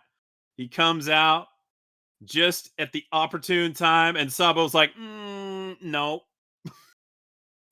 My brother needs to recuperate. You're not getting past me. And Fujitora also helps out. See, I like that. That was fun, especially because of, again, while him and Luffy aren't friends at all, they saw a common enemy, and like it even goes beyond just what happened to Dressrosa because it follows through with what happens later on. Yes, all true. Like And Fujitora is a great marine to have. Like he's not, again, not a hero. Fujitora is the best marine. I dare say he agree. might actually be better than Garp because he does more than Garp is willing to do. Sketch. Yeah, What about Kobe? perhaps in Yes, the future. but Kobe never had the point where he has to apologize for a massive Navy screw up. True. But he would have if he was there. If he was He absolutely there. would. My He goat would. Kobe definitely would. I hated him, but I have such better respect as I've went further through. Oh my god, I love this kid. That guy had such a glow up. It's crazy. Oh yes. But that's what happens when. Why is it that Garp trains somebody else other than Luffy and Dragon trains somebody else other than Luffy? Why is that? Because you can't train Luffy unless you're Rayleigh. All right. Fair. Who better to train Luffy than the right-hand man of Roger's Pirates? I don't know. I feel like Luffy's not birth mother, but the old woman of the bandits. I feel like she could have trained him better. Yeah, I love her. My god. She's my goat. I don't think she could have succeeded. I think she could have tried. She could have tried. I'm sure that she tried to instill some manners in that boy, but they didn't stick. The problem is making Luffy listen to you, and that is a good luck. But I'm sure that she was very important in giving him a good heart. That is probably true. Where would we be if Luffy did not have a good heart? Oh, we would be he would be making a Dressrosa incident himself. We've established this. Let's make it even worse. What if he joined up with Doflamingo? Luffy would never do that. If he was a bad guy. Luffy doesn't want a boss. True. Luffy's he is the boss. He's the boss. Oh, that is a solid point. Yes. Right, so after some recuperating and some pumping up of the audience, Luffy's back. He's got just a little bit more stamina in him, and you know, Doflamingo's talking trash. He's like, you can barely stand. You can't beat me. And Luffy's like, oh yeah, I said I'd finish this in one punch. And he does. One punch! About to say, he Saitama'd this bitch. He did. He did. I mean, it's a little disingenuous to say he finished him in one punch, but at least at this point, yeah, technically. One punch. He ended it in one punch. In round 2. In round 2. I suppose that's what he promised. Yeah, he did it. He defeated Doflamingo. The birdcage finally goes away. The birdcage that they've all been trying to push away. And hey, smart Smart call from Frankie to use the factory because he knows I it's made of love sea that. prison stone. Like, really smart and awesome that the Marines are helping out, and everybody is like, no, we won't give in to despair. Like King Riku on the mic, getting every riled up and holding on to that hopium. And then Moncherie crying over all of Dressrosa, giving this magical healing to everybody. So for like 10 minutes, all of their boo-boos are gone. Well, they're not They're gone, but they boo-boos. don't feel them. Oh, they'll feel them Broken leg, no problem. You don't even feel it right now. Get up and walk. Like, there's this moment when people are trying to get the hospitals, and like all of the hospital staff is like, we can't possibly carry all these people. And then they started getting up and walking, and then other people come. There is more than a few times where the citizens of Dressrosa kind of bum me out here. Like, I can't do anything.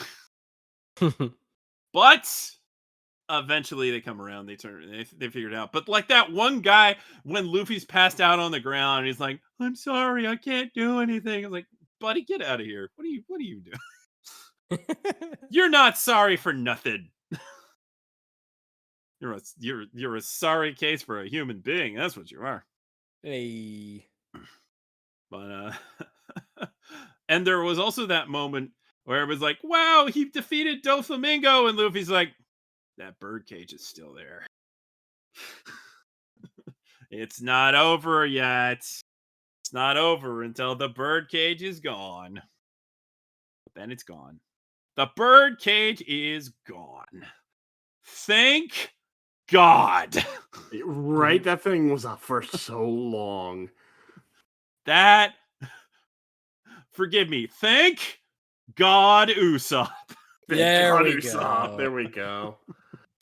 Because we all know he's going to get the credit for it. Absolutely. I mean, yeah. Well, the Marines aren't getting to get the credit for it this time. Nope. Unlike Smoker, who wanted to.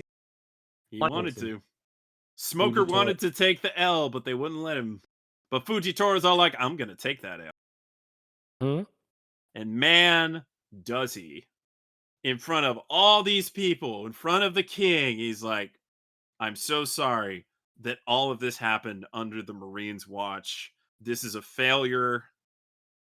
Please forgive us. You have my absolute, like, he's bowing, he's prostrating himself. Like, this is a big deal. Yeah. Nobody above him is gonna like this. And Oh, like it the gets better. cameras that get it too. Yeah. And of course, Sakazuki is just absolutely livid that he did this. Oh, But you know what Fujitora does? He's Fujitora does not done like, yet. if you're so scared about protecting your face, maybe you should do a better job of keeping it clean. Yeah, it was so good. Well, and I love that he's like, yeah, no, just to the world. Yeah, no, the Straw Hats fixed this problem that we couldn't. That's the best part. Yeah. And it makes sense because he isn't like a normal Marine. He was drafted. Yeah. He has no allegiance, really. He's just like, I got drafted. I'm doing a job that I think is, worthwhile for justice. Doing this is justice. He's not going to bow for, things that he feels this is not me trying to be cute, that he sees as injustice, even though he can't see. Like he's like, I may be blind, but I can tell what's right and wrong a lot better than what a lot of you can. He's just a blind swordsman who's got his own sense of justice. And he declares that it was the citizens of Dressrosa that found their own justice this day. With the help of some pirates. Yep. He gets to do Pirates. what Snooker always wanted to. Mm-hmm. Smoker's Talk reaction about a is character like, that could use better writing. Yeah. Smoker's all like, man, he did it. Look at that. Wish I could have done that. And then there's a cute little moment with the kids that are all apparently getting taken to the Vegapunk lab to get the drugs out of them. And they're like, you can't give coffee to kids. Yeah, but you can give drugs to them, right? hard drugs. And those Stay in fanboys, school. those fanboys are like, I wish I was still a kid. Now, don't you go be pulling a Momonosuke, buddy. My gosh. I get that You- reference. You know that little shit knows exactly what he's doing. Oh, he knows. He knows. He knows. He knows.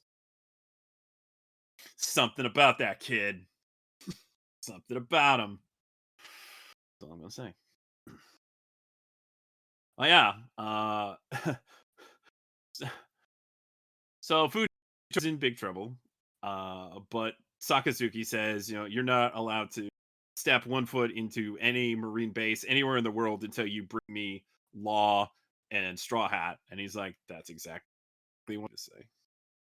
So now he's rolling the dice. He was like, bitch, I was gonna do that anyway. Yeah. Don't tell me what I'm already gonna do. So now he rolls the die every day to decide whether or not he's going to attack. That's how he rolls. Literally. And it's 2 days that he does not attack because it rolls exactly a 1. Any other number and he would attack, but it was a 1. Like the One Piece. And it isn't until Suru rolls the die on the 3rd day that it ends up being another number. Is like, all right, let's get the guys and go after him. And all the pirates from the Colosseum, they're all resting at the palace because they really have nowhere else to go. And King Riku was very, very accommodating. King Well, Riku he fought with them. Yeah, King Riku, Dolda the Third. Don't think I didn't notice. Riku the Third. Da da da da. Don't know if I. No, he's not a gentleman thief. He's not a king of thieves by any means. He's a very honorable king. But he doesn't think he's fit to lead anymore until all of the citizens are like, "No, King Riku, we want peace. We don't care about money." Like, okay, well, I'm glad you finally came to your senses. Well, I mean, Doflamingo has such a great plan to make all the people lose trust and faith in him. He sure did. He know? he absolutely did. And it's that self-sacrificing type of trope where it's like he was played, he feels that he should have done better, which is why he's like, I can't accept the throne again. But because people were able to look past, because they realized that his transgressions weren't actually transgressions, because it was him trying to help as opposed to make things worse. And it was a nice little, like, let's try to return Dressrosa to his former glory type of stuff. Yeah. And thankfully, everybody's on board with that now. But that reminds me of one other thing that, like, almost unnecessary that Pika did, where Pika was, like, going around places, trash talking the king, and, like, why do you care so much about the King Riku? He's a terrible king. Doflamingo's the only one who's fit to rule this land. Like, what? What are you doing, dude? Are you trying to, like, convince people? Because you're not doing a very good job. Listen, I was convinced. I heard the good word of the Doflamingo gospel.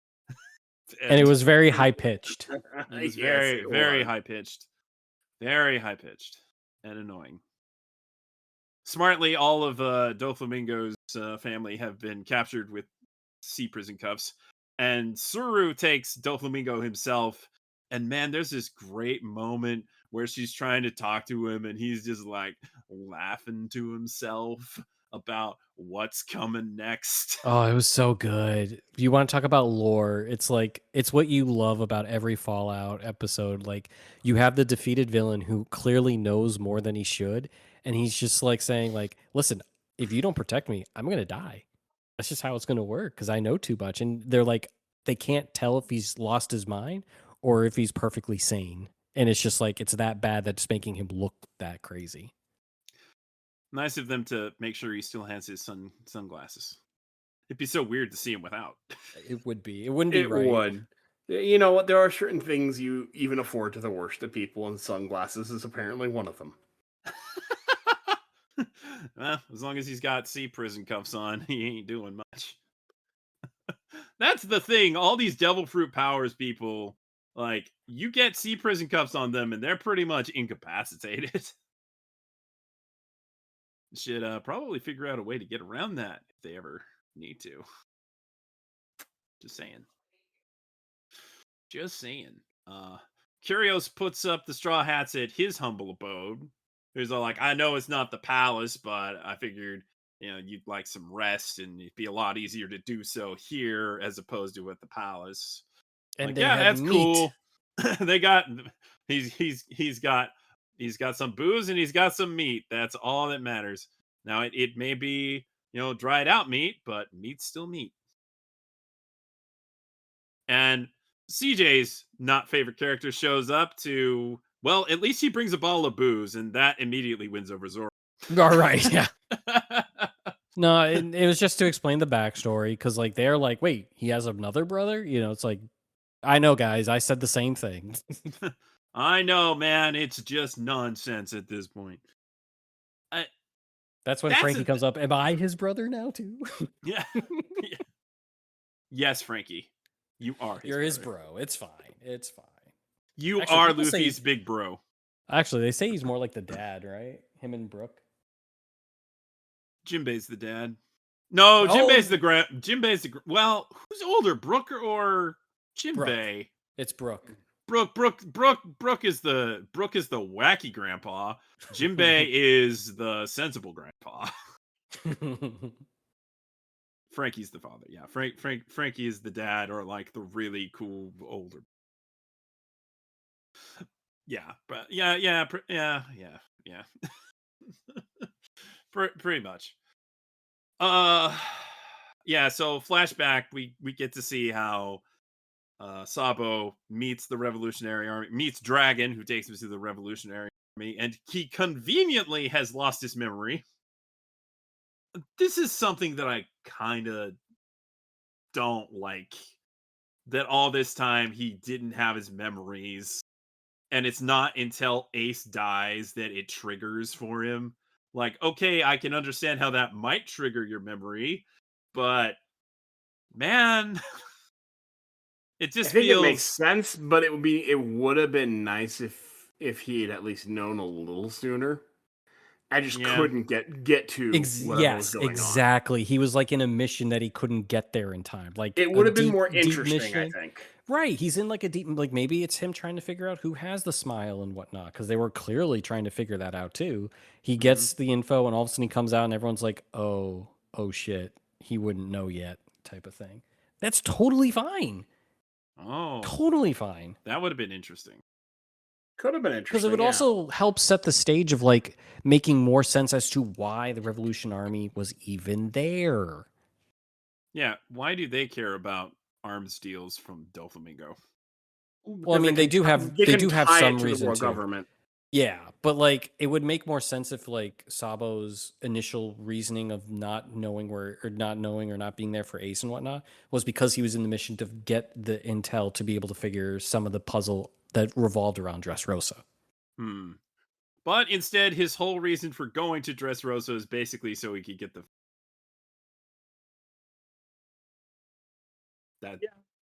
that is the explanation. Whatever works, right? I mean, Luffy did the same thing. Well, yeah, but Luffy was goaded into that. Well, and either way with Sabo, man, they have a really good communications network to find that out about as fast as Luffy did, because Luffy got the message before anybody else. Well, they are the Revolutionary Army. I could see him having good information. You would think so. And to think his disguise wasn't able to keep everyone in the dark of who he was. I'm just as baffled. I love that the Master Roshi outfit was used for that purpose. You can great. Laser. You can totally see the Dragon Ball love in One Piece. You really can. You really can. as a huge Dragon Ball guy, I love the One Piece nods to Dragon Ball here and there. I still kind of wonder if Lucy is supposed to be a nod to Fairy Tail.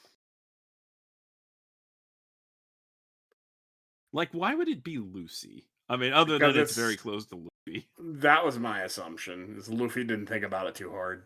It's also funny. I have to admit, it's funny. Oh, it is funny. Especially since like Rebecca will refuse to call him Luffy. Yeah, and she calls keeps calling him Lucy. Even arcs from now, she's gonna call him Lucy. Of course. It's adorable. It's adorable.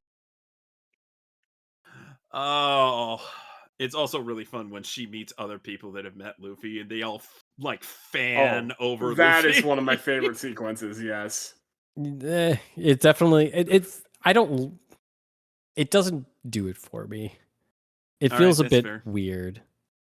It does feel a little like tacked on. Also, where it happens is like kind of serious. Yeah. A lot of serious things happen. Yeah. Maybe don't be fanboying about an infamous pirates when there's celestial dragons roaming around. Might not be a good idea. Just saying. Just saying. But we don't get to talk about that until the revelry happens. It took so long to get to that little part too. It really did. Oh, I it thought does. I thought it was happening after Dressrosa. I was like, I was so lied to. Well, in the timeline, it kinda does. It's a little complicated. But right. Wrapping up this arc. Rebecca is now considered royalty because she and there's this nonsense story about how Scarlet eloped with a prince from another nation. It's so And dumb. as soon as Luffy hears that, it's like, what? No, I'm gonna go get Rebecca. So, a kidnapping. That's right. I forgot he does kidnap her, and everyone's like, "Get the Straw Hats! They were criminals all along." Second princess kidnapping in a row.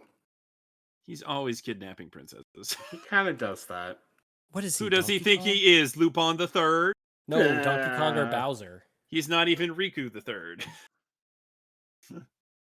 Oh yeah, he's like, hey Rebecca, don't you want to go see your dad? He's like, but he sent this letter and he doesn't want anything to.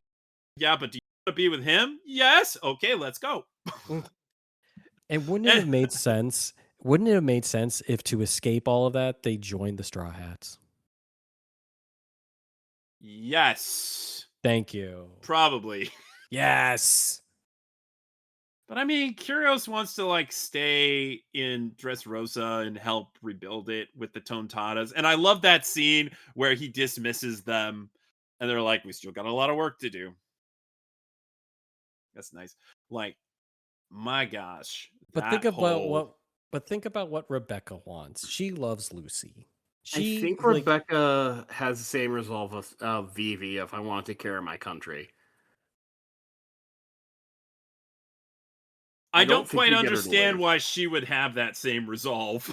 Yeah. It's not as intense, but I don't even feel like it's for the country, more so just her dad. And her dad has that. This is like Naruto protecting Konoha levels of nonsense. Yes. There's a bit like, I would say so much where like Cryos has like Vivi's types of resolve about his homeland. Right. Which would make sense. And I think she doesn't want to leave him. So exactly. No, but she doesn't. But like, I don't know, considering how much she fangirls over Lucy too, I like the idea of like the father and daughter like sailing with the pirates now, especially because it's like, oh, I'm a murderer, you can't have me around anymore, and everyone's like, what the fuck are you talking about? And he's just like, nope, can't hear you, nope, I'm awful kind of thing. Yeah. I do wonder how they would have added to the dynamic in future arcs. It would have been great. You could have a doting father who's like an undefeated, gladiator. So you have them like both badass, and then just like, oh, look at my beautiful daughter, I love her so much. She'd be like, oh, I will say, I think Kyrios is in the running for one of the best characters of this arc. 100%, yes. Oh, absolutely. The only one in contestant with that is Fujitora. Yeah, that's fair. You think so? You don't think Rebecca Rebecca's like second or third place. Yeah. I don't know. I love Fujitora in this. You see Rebecca really grow to You the point do. where it's like you really, That's true. I really do appreciate, because she starts off as like, not knowing her father, wanting to be like her father, subconsciously being the undefeated, gladiator. She doesn't actually like harm people, and she's vilified for it, like stripped of dignity as well, but she still fights through. She inspires others to help her before Lucy does his thing. And you have the moments with her mother's killer. You have her when she's facing her sister, her half sister, or sister, half sister, I forget, with Viola, and they both nearly die to Doflamingo, saved by Luffy again, type of thing. Maybe if she didn't necessarily seem to be rescued all the time, I could see it, because Fujitora and Cryos has a lot more agency and autonomy than she did. But you do see the emotional growth throughout the whole thing, and like getting to see her kind of story culminate with her being back at the royal palace, being like more, what's the right word for it, being more like in a loving environment, as opposed to as desolate it was. I thought was nice. So I mean, it's tough. It's just, to me, the emotional impact definitely hits more than say Fujitora. It's just that Fujitora has such great one-liners, That's true. I thought and of they another do character in the wonders. running, Rosinante. Of course.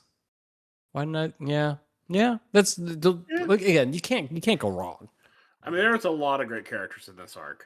Yeah, there is. There's a ton. There's so many, and even like the ones you come to expect, with the Straw Hats and whatnot.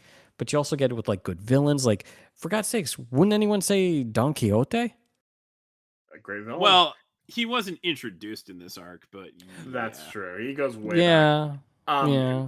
My standout is Bartolomeo because he's funny as hell. That's such a good one too. I feel like that's the low hanging fruit pick. It is. It is. I But totally like, admit no, that. no, no, no, no. I think Laser has a point here, because again, you look at him more as a comedic type of character, right? Because he's a fanboy for Luffy. He's Boa Hancock, just a dude kind of thing, right? But you see his actual, wit, his power. And like, he was very helpful despite the comedy of like, Lucy said my name, that type of thing. So, and like him actually having a reaction where they show like him You're and not wrong. Hancock like He next to has each a other. lot of use, and he's also even early on shown to have absolutely no respect for the jerks, but a lot of respect for people who aren't. Mm-hmm. So no, he's definitely one that I look at. But I mean, like, you can look at pretty much everyone in the Grand Straw Hat Fleet, right? I thought all of them had their, however small, they all had their moments for it, and it was really fun. I liked it. Oh God, what was it? The two bounty hunters that were riding with Luffy on the bull. Those guys. They were great. Yeah, What was it? Abdallah and Jeet. Yeah, Like, they were guys fun. hilarious.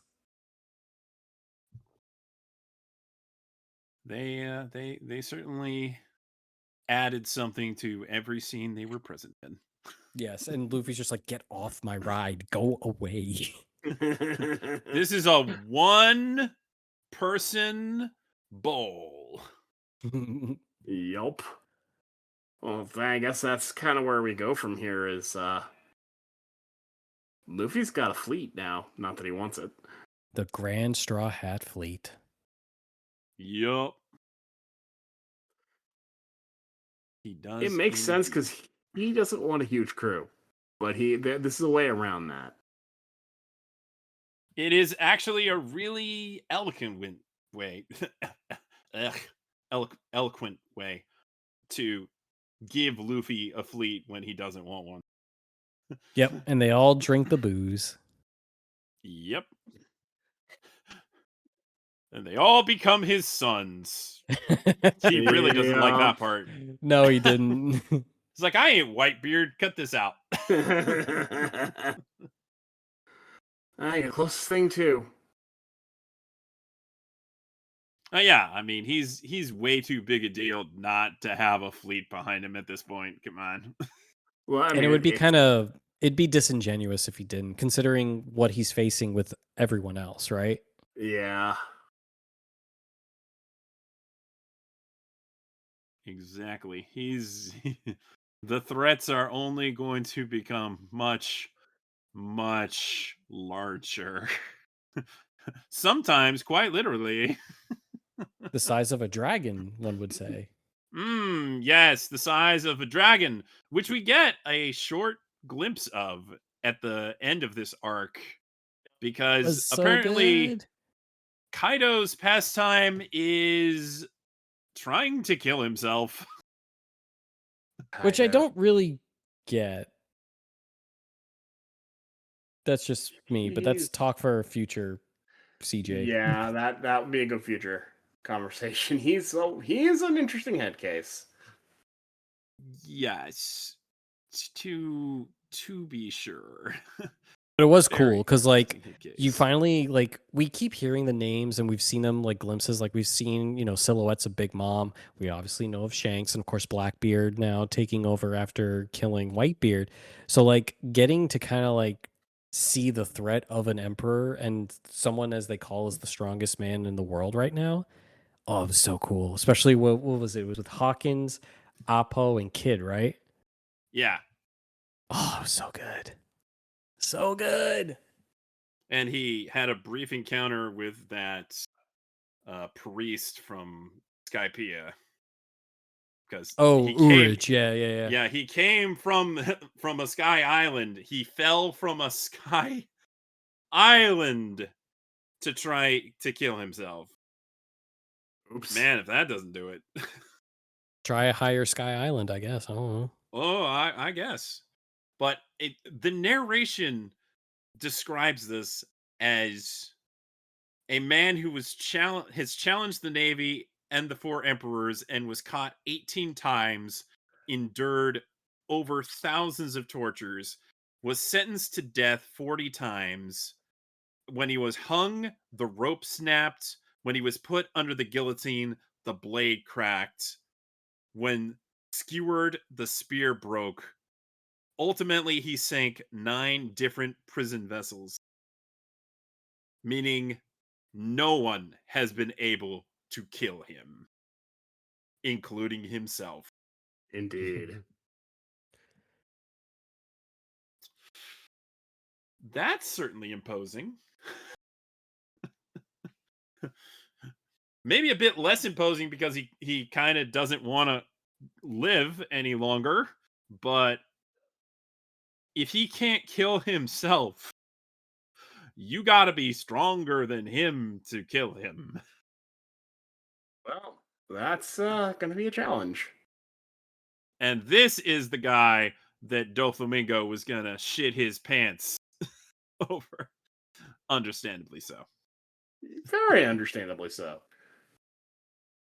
And now this other fledgling pirate alliance is all like, well, we were going to go after Shanks, but this guy's literally standing in front of us right now. Let's see how that goes for them. We won't find out for a while. Bold strategy, Cotton. Let's see how it plays out. And some other worst generation folks get some screen time here. We see Bonnie being like, yeah, way to go, guys. That's pretty good. And Al Capone, Gangbei is like, well, now we're going to go have to take Caesar for ourselves. I wonder what that's about.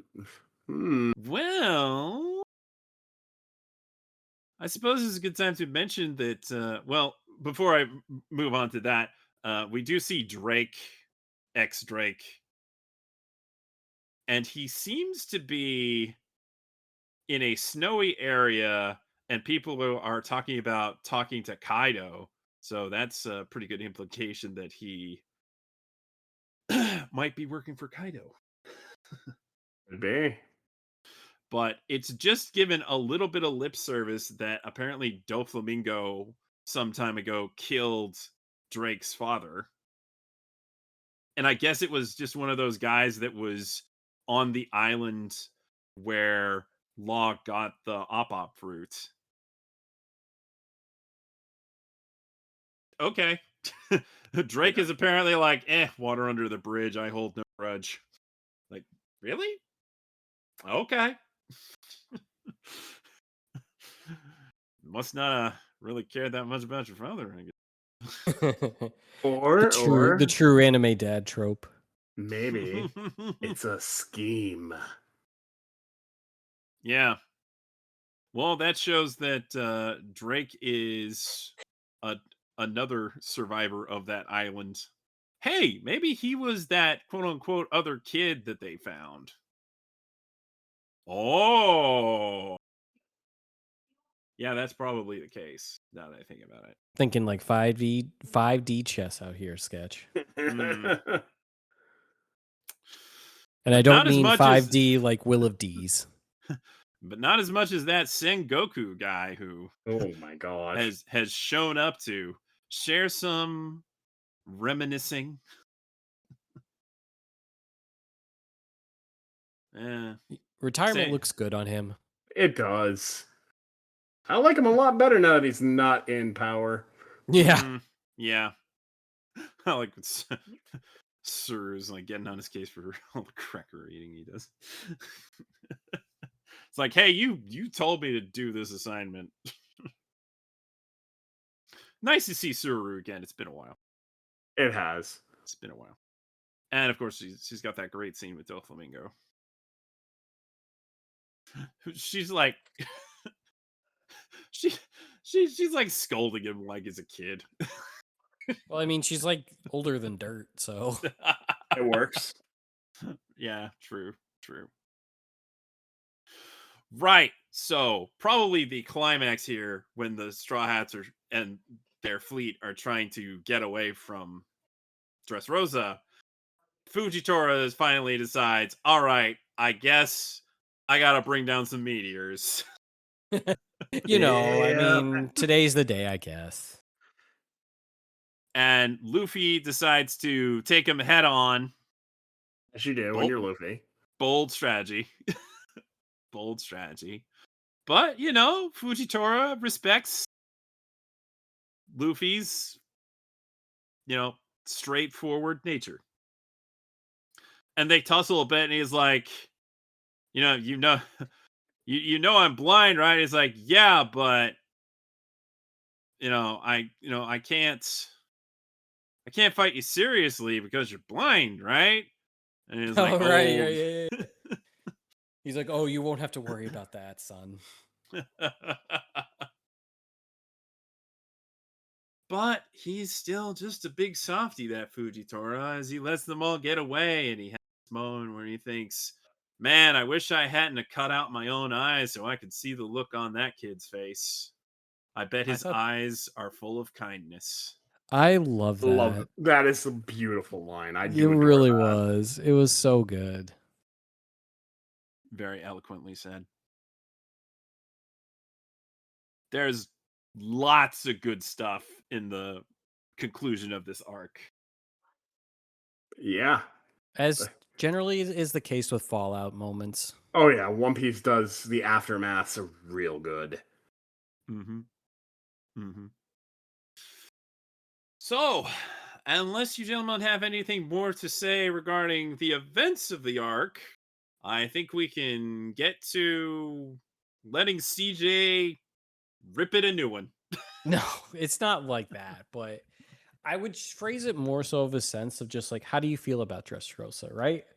For me at least, right? And this is something, you know, both of you I would expect to answer as well. Because I think that's an important distinction to like go through arcs and be like, so how did we feel about this? You know, at the time it was the longest arc, right?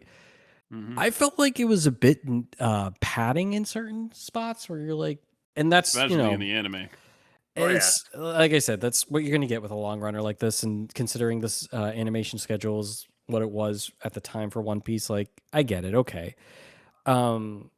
There are a lot of things I like, right? There's a lot of great character arcs. You really get to see and get emotional moments through some of the side characters that we've been mentioning, right? As opposed to just the Straw Hats, which is a good world building thing. You like the consequences of what happens, whether it be getting rid of the smile now, so Kaido's now going to be pissed, incarcerating Doflamingo, so now the world is heavily shifted. the kind of ideas that Fujitora is going to be getting from that is also crazy good too. That happens that we'll see in a future arc and whatnot. But the thing that kind of that bugged me a little bit, and it was something that I talked to Sketch about. It was the one thing that, and it feels like something that One Piece does a lot, and maybe I'm more harping on it because it was like the only anime I was watching for a while. But there seemed to be a trend that I noticed that just kind of irked me a little bit, where it's just like, pretty much if there's a villain and it's a woman, if she's hot, she'll be redeemed and like nothing bad really happens to them. For like whether it be Fallout, Aftermath, the battles, things along those lines. At least what I noticed in this arc was with Viola and Baby Five, right? Baby Five was a villain, and they just switched it on her head, where Sai's just like, yeah, I'll marry you. Like, oh, he needs me, and then it just boom, there you go, no consequence really. She's just watching as her former family getting incarcerated, taken away, kind of thing with that. And it's kind of just like in the thing where I'm like, that doesn't feel great to me. Like, it's one of the things where it's just like, I like things to be a bit more, what's the right word for it? Not necessarily fair, because I don't think that necessarily works for it, but it's just like, when you get rid of that suspension of disbelief in a series like this, especially when it's already limited as it is, because you don't expect Luffy to lose. That's why a fight like with Magellan and the lava general, I'm forgetting his name off the top of my head, like why those fights are so important. Heck, he even loses. Yeah, and like heck, even Crocodile he loses in the first battle with. It's why those things are super important to have, because you need to have the suspension of disbelief when it's so limited as it is. But when it gets to a point where I'm just like, I see a character who's attractive, it's like, that doesn't like you're getting rid of something, and it just becomes like a trope within itself. Like all of a sudden, Viola did some really crappy things to Sanji, and then like, God, she even peered inside his mind, and she's like, "Oh dear God, the worst mistake, honey. Never do that again. That is awful. There are things that no person should go into." But she gets redeemed, and it's just like, I don't know. It gives me a bad taste. It's kind of like the reverse of like chivalry type of thing, where it's just like, you don't think that like women who are attractive can take whether it be a beating in a fight or consequences of being evil type of thing, right? Like, and you get that kind of sense too with like previous arcs when you look at Punk Hazard with like Zoro versus Monet, which is just a fight that really irked me personally with that. Just because, like, again, Zoro cuts down anybody. We've seen it time and time again. This time it's like, no, he wanted to do the psychological damage for it. It feels a little weird, and I'm trying to be careful of not saying that it's misogynistic in a sense, but I It can is a understand. But I can understand if people want to use the word. I think we kind of use it a bit too much, but I see it. So it's like, to me, that's kind of the biggest like glaring issue I had with the arc, only because again, having that type of theme show up again and again and again and again, it takes away the agency that I was just talking about. Like, why there's some kind of instances with Rebecca where you're kind of like, I would have definitely changed it right there, to where all of a sudden it makes like Baby Five almost to me irrelevant, because she has a great backstory to where you want to like dive into her, where you want to learn more. And if you want her to redeem herself, that's fine. It felt a little too formulaic in the sense of like, oh, really? It's like she just wants to be married type of thing, which is a very old trope of what, society kind of put on women. So it just, like I said, it's me grasping at certain areas. I can understand that. I'm not trying to say One Piece is awful type of stuff along those lines. It was something that when I was first watching it, I'm just like, why is it that why can't we have that with Kokoro? Right? Like, why can't we have, like, for God's sakes, we even had Luffy's like, oh, wait, she's a mermaid? Ugh, I wish I didn't know that. I'm just like, come on. Like, and then Nami, God bless, is like, you'll grow old too. Don't be like that type of thing. So it's one of those things where it's almost like a way for One Piece to have like a pretty privilege that I'm kind of like, it felt much more glaring to me in Dressrosa than say other arcs, because look at what happened in like Alabasta in that arc. Luffy and Vivi were throwing hands at each other. Vivi like got shredded by Crocodile, not only like physically but emotionally as well. Like it didn't feel like they were holding things back on her. Where to me it felt like they were with the villains, which to me is a lot misguided because it's like eventually, oh wait, but you see they're heroes. They had all these, they had a change of heart, or there really is something secret in there. I'm just like, well, why couldn't it have been the painter lady, right? Why couldn't it have been Sugar? And thank God it wasn't Sugar, just with how awful she was. But you get my point. At least it's like, oh, it's not the child looking character. Oh, it's not the more less attractive character. It's the attractive ones again. Well, And at least Monet got killed. That was going to be my 100% counter argument. Is Monet? It absolutely got what she deserved. Who is Sugar's Well, sister, by the way? if you may have right. forgotten.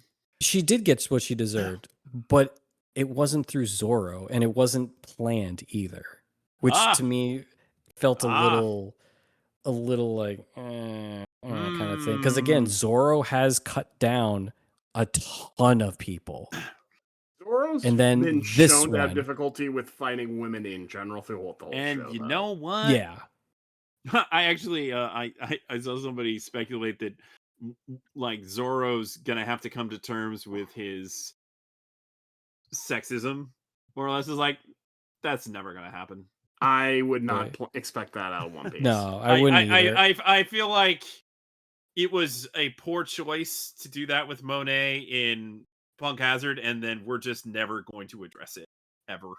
Right. And again, I do agree with the method too, because like I think that's cool being able to make someone freak out so much where she's like, crap, he could have killed me. And she's like having trouble getting back, into her normal form. I think that's great. But that was the first time he did it. And it's not as if Monet wasn't a bad person considering what she was doing to his crew members, his family, people he would die for. We've seen that with an episode there where nothing happened. Right. So it's one of those things where it's like, of course he does it at this moment against this opponent type of thing. And it, like I said, it just bugs me. I don't like that. I can Like, understand that. And it's one of- they also kind of keep the kid gloves on with Rebecca, even though she faces off against some pretty scary opponents at times. Nothing particularly bad happens to her in a fight. exactly. I mean, So- And the That's my camera's big- always getting the worst, quote unquote, best angles. And now like, that, Ooh. yeah, no, One Piece will always do Yeah. that. One Piece like will she's always do that. she's I having know. this devastating emotional breakdown, and the camera's like zooming in on her boobs. Like, what is this? Sword Art Online?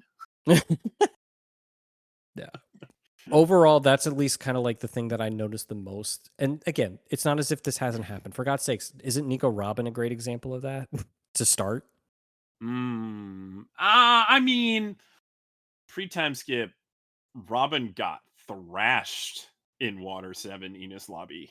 She does. Yeah. But what And I I'm was- saying is And where Nami gets the- thrashed in her fights. And Yes. However, what I'm saying is the redemption for an attractive female character who was initially bad. Oh, yeah. yeah, well, but Robin. but even you have to early think on of was- marketing.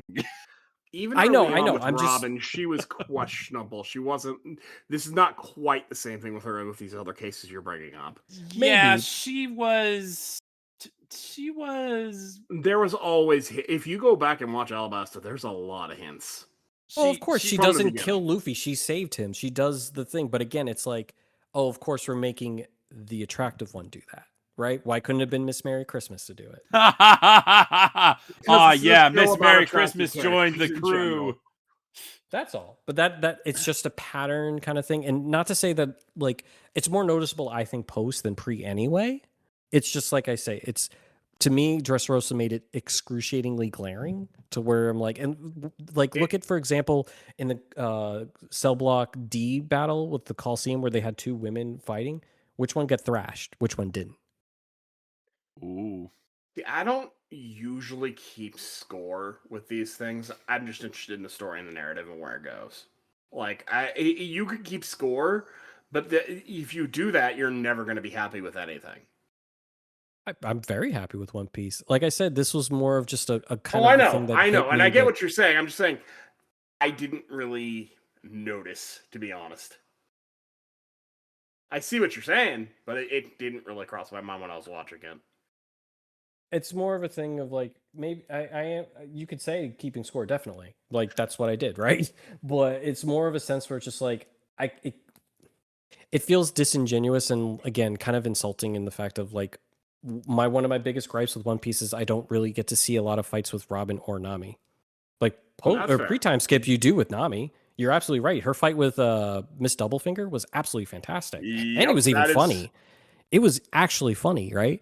And then like when Robin when we see her in Alabasta, you know, she handles everyone very easily just because like her devil fruit.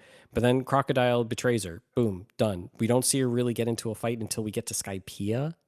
And it wasn't necessarily someone who I would consider really much of a threat.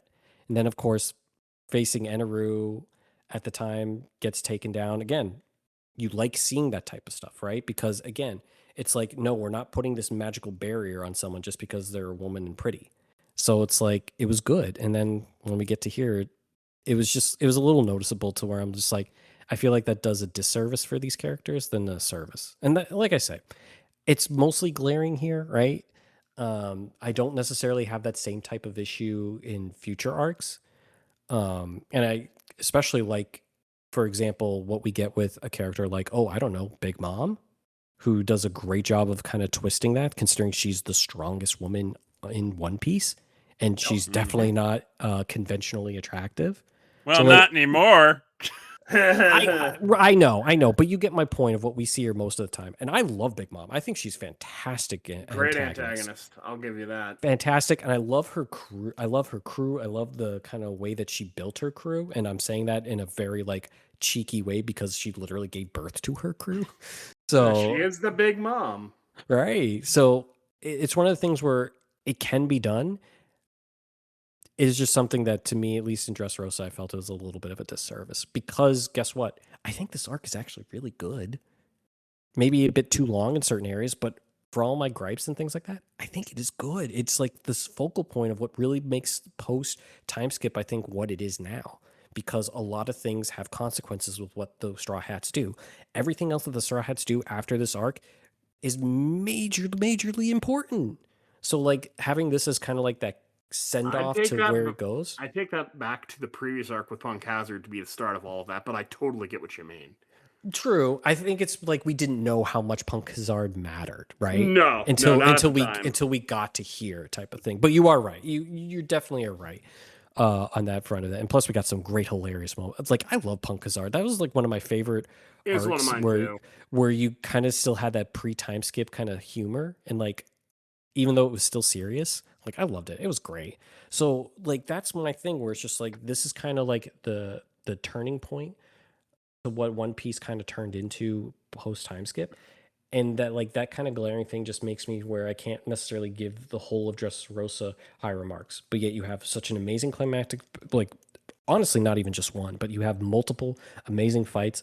I love how you fleshed out the backstory of both Cryos, Rebecca, and I guess that even includes like King Riku and Viola as well, just because of like how Don Quixote, Doflamingo was able to influence and get everything.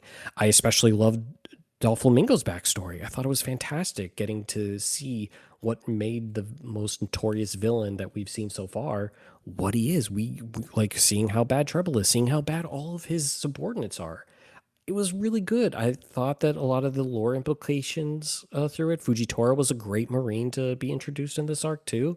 I do kind of wish that him and Zoro got to trade a few blows here and there. I think that would have been fun. That would have been great. I would have loved I love Usopp's kind of fame that he keeps on getting that I can't wait for him to explain to Kaya and the children over at Surf Village. Like, I'm a god, by the way.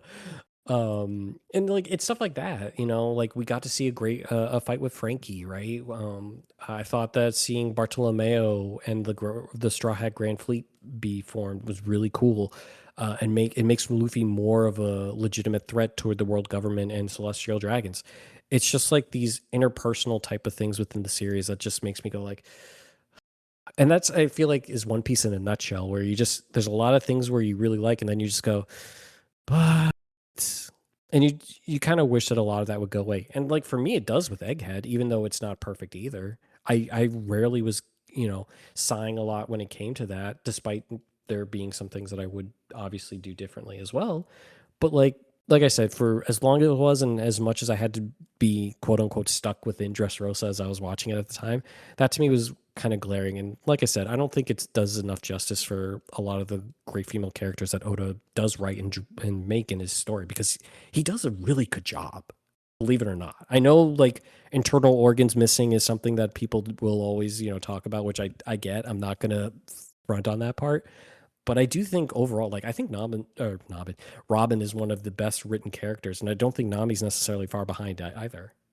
I know what you were saying with the internal organs thing, but it just made me think of the fact that Doflamingo's internal organs are absolutely trashed. Yeah. Yes, it's the reoccurring theme that a lot of people like to dunk on Oda about, type of thing. I really like that line where Doflamingo's like, as I repair those internal organs that you so rudefully damaged. My God. But no, overall, and I hope Toonami fans enjoyed it too. It's a wild ride, a long one, but a wild. Like you have to feel like a sense of accomplishment being able to watch all of it and get through it, because I like it's a great part of the story. Can't argue with that. Yeah. Well, I sent out the talkback tweet. Well, I didn't send it out, but I asked them to make a talkback. I asked Stephen and Brittany to make a talkback tweet this morning. So not that many people responded. In fact, I think only one person responded, and that is Anime Twin Princesses 716. Said, after 20 plus years of watching One Piece, this became my absolute favorite arc of the series. I loved everything about it, learning more about Law and all the Spanish elements, Dofi's sexy evil ass, and those cute little tontadas, and meeting my now all-time favorite character, Rosinante. 100 out of 10 arc. Wow. I want to hear what they say when they get to future arcs, because I definitely like Whole Cake. I definitely like Zoe. Well, no, I like Dressrosa more than Zoe. Zoe had like one amazing moment, and then the rest of it was like whatever. But like, It's just a fun breather arc. it definitely was. But like Whole Zoe's- Cake, And you needed it. Oh, you Gosh, Yeah. going from Dressrosa directly into Whole Cake would have been. Huh. Gosh, no, absolutely not. Yeah, no, it was good. But like I said, to hear someone think that Dressrosa is their favorite, that's awesome. I don't hear that a lot, unless like I'm just so far removed from like community stuff, because I don't go looking for it. I But, don't like, usually hear people say it's their favorite, and the downside I usually hear, which I would agree with, is the pacing. It's Yeah. way too slow. The pacing, and though there are moments where it has really neat looking animation, there's a lot of just ugly moments in there all are. throughout Dressrosa where Toei just did not put in very good work. Sketch, it was a recession. This ran from, well, maybe it was the manga. Like this came out in like the mid 2010s. Every year is a recession, Sketch. That's the joke. But then they somehow started like pulling off absolutely insane animation every week in arcs to come. So I don't know. They hated Dressrosa, clearly. Those bastards. Honestly, if there was any arc they needed to redo, it's Dressrosa. I don't disagree. When they redid Fishman Island, I actually had that exact thought. Yeah, I was okay with Punk Hazard staying as it was, though it is a bit long in the tooth in anime form. It fine, but Dressrosa I found it funny. Really needed some. I mean, yeah. Punk Hazard has plenty of good moments, and it's actually a super significant arc in the long run. Yes. Indeed. So don't skip it. Wait, did people actually skip it? Apparently, some people. Why would you skip Punk Hazard? It's so funny. Some people skip Skypiea. Oh, They're you guys crazy. are idiots. You guys are I idiots. You mean, get one of the greatest moments where Luffy, Usopp, and Sanji are sailing on that stupid little boat, and you have Luffy and Usopp being like, "Take my head, honey," and then they get beat up by Sanji. It's I'm gonna be great. honest. That's my least favorite arc. I wouldn't skip it because it's lore important, but I get it. Least favorite arc, really? Skypiea is drags, especially in the middle. Really? I would definitely put Fish on Man Island under I that. was gonna say Oh, that's I'd probably my watch least, I'd watch right? Fishman Island 10 times before I'd watch Skypiea again. Ooh, Wow. that is a hot take. You thought I had hot takes. That's a good one. Wow. All right. Well, I you- watched try- the end of Skypiea before I watched the end of Fishman Island, if that helps. But if you Mm. talk about the whole arc, Skypiea in the middle is just it doesn't go anywhere. for a I love this long arc, but I know a I'm- lot of people hate Long Ring Long Island. I love the Foxy Pirates and Davy backfight. Oh, that's good stuff. I look. know. Toei dragged that out too much. It did, but I It- loved it's, it. It's much better as a manga, but it's so fun. It is. And that I- might I be Afro still- Luffy. I could I- see that being the case for Skypiea. I might have a better time reading that manga. I still think to this day that Toonami starting with Long Ring Long Land was maybe not the move. You take that back. I love that. They probably should have just started with meeting Aokiji, because Foxy's there for a moment and then it doesn't matter. I'm gonna be honest, there was no good place to start it when they started it. Like you either have people like us who are, caught up or far in, and it's like, what do you do for that us other than be where we are? And then you have anyone who's not caught up going, what is all of this? Kind of remarkable. Ever since it came back in 2022, it's actually aired more episodes than it did. That's between- true. And I'm very glad it's here. I think it's really good to have that on Toonami. God bless. I mean, God what bless. would they even have if not for it? If There are times it's- when One Piece is really holding things up. It's true. The One Piece is really holding up the block for us a lot, and I love it for it. What has been going on, you guys? Oh, Mergers. it's difficult to spend money. That's Sketch. about what it comes down to. Yeah. Sketch, I told you this. We're in a recession. Well, now Dressrosa's gonna be in a recession. Hi-oh. Whoa. They're not in a good spot after that. But they're maybe gonna be Riku can help. happy. They'll own nothing and be happy. Well, that's a terrible way of putting it, but It is. But But I had accurate. to make that's I had to the make act. joke. That's the actual own nothing and being happy. Yes. Yeah. Yeah. Well, that's all I have, unless there's anything else. Like, what did you guys think of the arc overall? Well, I think it's a better read than a watch, even though there are some I can see really that. cool animated moments, and the music does a lot, and of course the vocal performances also do a lot, whether you watch it in Japanese or dubbed. I think both are quite good. Robert McCollum as Doflamingo just steals the show. Yes, absolutely. And it's funny too. His voice, you would think, doesn't really fit compared to when you hear it in Japanese for the first time, but he makes it his own. I really like it. Yeah, I think I prefer his voice over. No kidding. That's high praise, Sketch. And I tend to prefer the dub cast over the Japanese 9 out of 10 times, but that's me. I mean, it's what you get used to. But I think the voice really fits the look of Doflamingo more than the Japanese voice.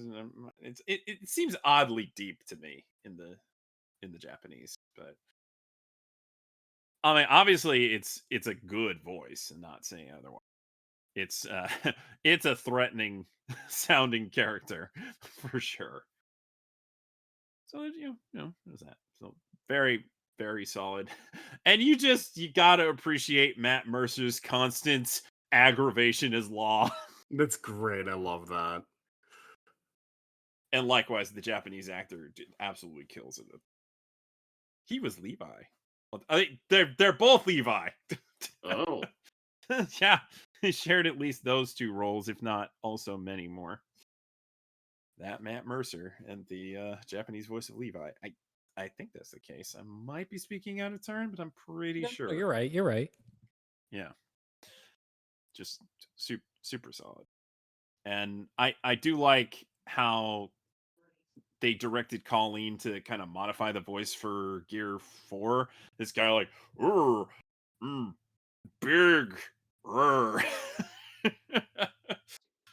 like more gorilla. I like Yeah. that. I like it. It's fun. It's very fun. Just super solid. But yeah. Speaking of Colleen, she's been watching One Piece with her kid, and their favorite arc, at least so far, is Dressrosa. And I was like, why? And she said Doflamingo. I'm like, all right, fair enough. I'm worried about her children. I'm a little worried too. Yeah. Hopefully they don't idolize Doflamingo. One would certainly hope. One would certainly hope. Now, if they But dress like him, that's a different story. That's some flair right there. Yeah. I still think Takamichi in Tokyo Revengers was trying to look like Doflamingo. I think you're absolutely right. Got the shades and everything. Like, come on. And the pants, man, the pants. Like, who knew a guy who looks so much like Elton John would be just absolutely terrifying?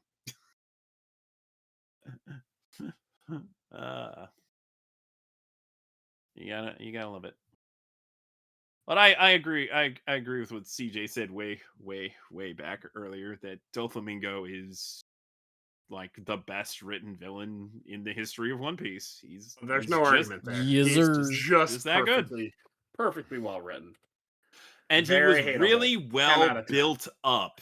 Yes. Yes, and that was going to be what I was going to say about this. Is the strength of this arc is that it's climactic. We have been building up Doflamingo since Skypiea. Mm-hmm. And he's had little appearances here, little appearances there, really built up in the arc before, and now we gotta deal with him, and it does it justice. I love it. Mm-hmm. Yeah, the build up for him, especially because, like you were saying, we see him in previous arcs, kind of thing, being that like ominous presence, and then of course we find out how much he really does play a factor when it comes to a lot of the rot within One Piece. No, it was perfectly done. It was master. You could joke and say that One Piece, that One Piece could end right there, and we got our climactic villain ending right there.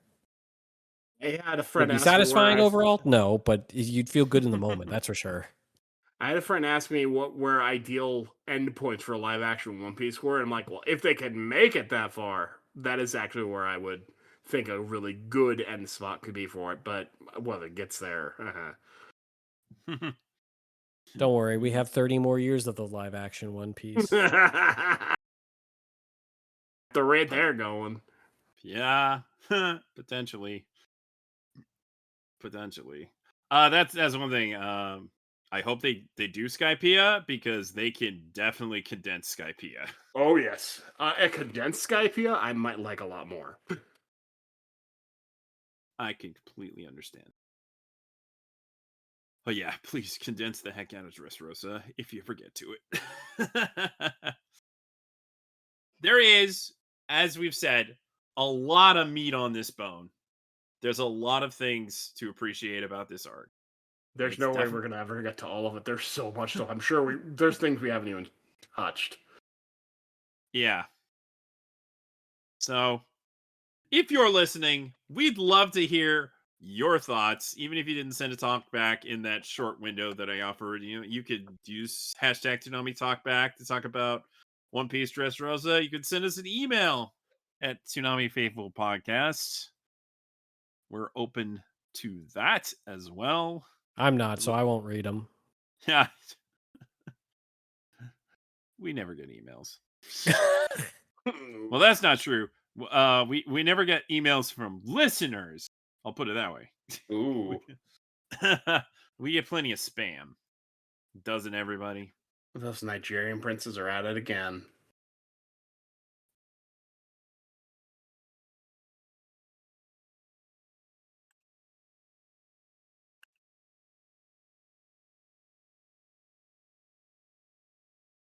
Well, get my money. But they're not. They're not in his league. They're not in his league. So you can follow us at facebook.com/Toonami Faithful Podcast and on Twitter at Toonami Podcast. You can listen to the podcast on just about everything, including Apple Podcasts, Castbox, Deezer, Google Podcast, iHeartRadio, Overcast, Podbay, Podbean, Podcast Addict, Radio.com, Spotify, and the TuneIn app.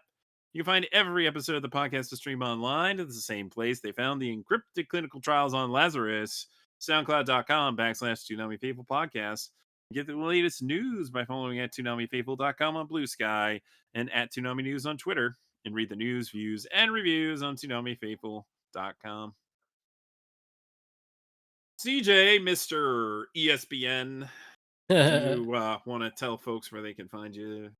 I don't. Well, I mean, I haven't deactivated the Twitter, but I don't really use it, so there's really no point. And it's great. I can say outlandish things, and no one will find me. It's great. I get to just throw a pipe bomb, and it's just like, all right, see ya, have fun. I'll come back in like 3 months. Oh my gosh. So there's really no point. I don't go on social media really much anymore. I play games, right? Like, I'm able to unwind and not like be a social anxiety mess from work of like trying to make sure I do really well. So, and funny enough, if you watch ESPN, you'll probably see my work. So that's where you could find me on there. You can find him on ESPN. Right? If I'm on the camera, that's something that's gone horribly, horribly wrong. But yeah, no, I don't go on social media anymore. I'm much happier about that. You have no idea.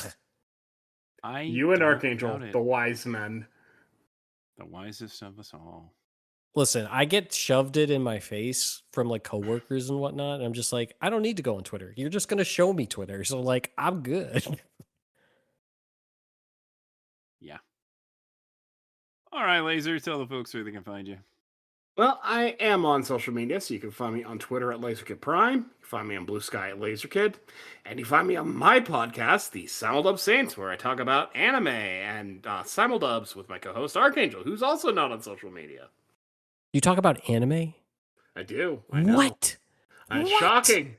I talk about anime. I know. It's I crazy. thought you talked about like poker and solitaire on that show. Well, God damn on it. the side, God the damn it. Sketch, I was the- lied to. the Poker Saints. That's coming soon. And where they can find you. You can find me on Twitter at Sketch1984 and on Blue Sketch1984. We hope you enjoyed this extensive dive into Dressrosa. It was long overdue. I apologize. Sketch, when did you ask me to be on this? Oh my gosh. Months It's ago. been a while. Months ago. This has been building for a very long time. I've had many thoughts about One Piece, and they haven't stopped. And we Watch will it. definitely have CJ back to talk about Zoe hopefully soon. That'd I do be like exciting. Zoe. I love the Minx. Garchu. Garchu. Garchu to one and all. Garchu to one and all. So thank you for listening.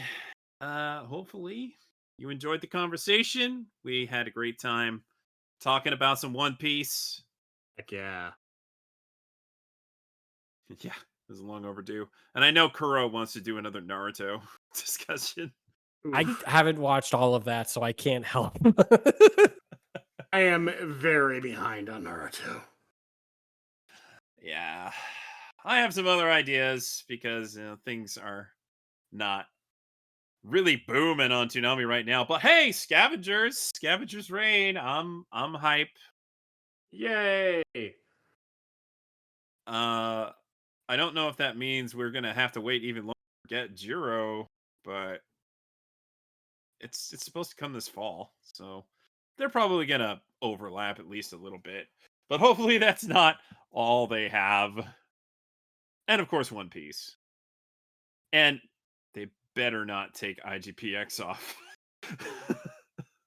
I will cry. I will cry with you. And if they're resorting to double blue exorcist, they had better not take off IGPX. Oh, yeah. Well, what do you know? This did actually end up going about as long as I anticipated. So good thing I It planned did. as much. It's a good arc. I have It is. we all have our issues, yes, but like it's a good arc. It's worth and- the time of investment to talk about. I think it was worthwhile for us to have the arguments back and forth and all that. Yes. True. 100%. But like that's just One Piece in a nutshell. Like it you may not like it, but this is what peak One Piece discussion is like. Yes, yes. So, once again, thank you for listening. And thank you, CJ, for joining us. Yeah. Oh, yeah, no, it's kind of lucky too because my off days just happen to fall in at the right time, although they are a changing. Their off days are a changing. Oh, I hope you're going to have Mondays off because I'm going to have Mondays. Uh, you do realize what our most important programming where I work is, right? Ba-da-da-ba-da-ba. Monday Night Football sketch. Of course. Silly me. And let me just say this: very happy where I'm working. It is. Well, I'm happy for you. I enjoy it so much more than Boston. Understandable.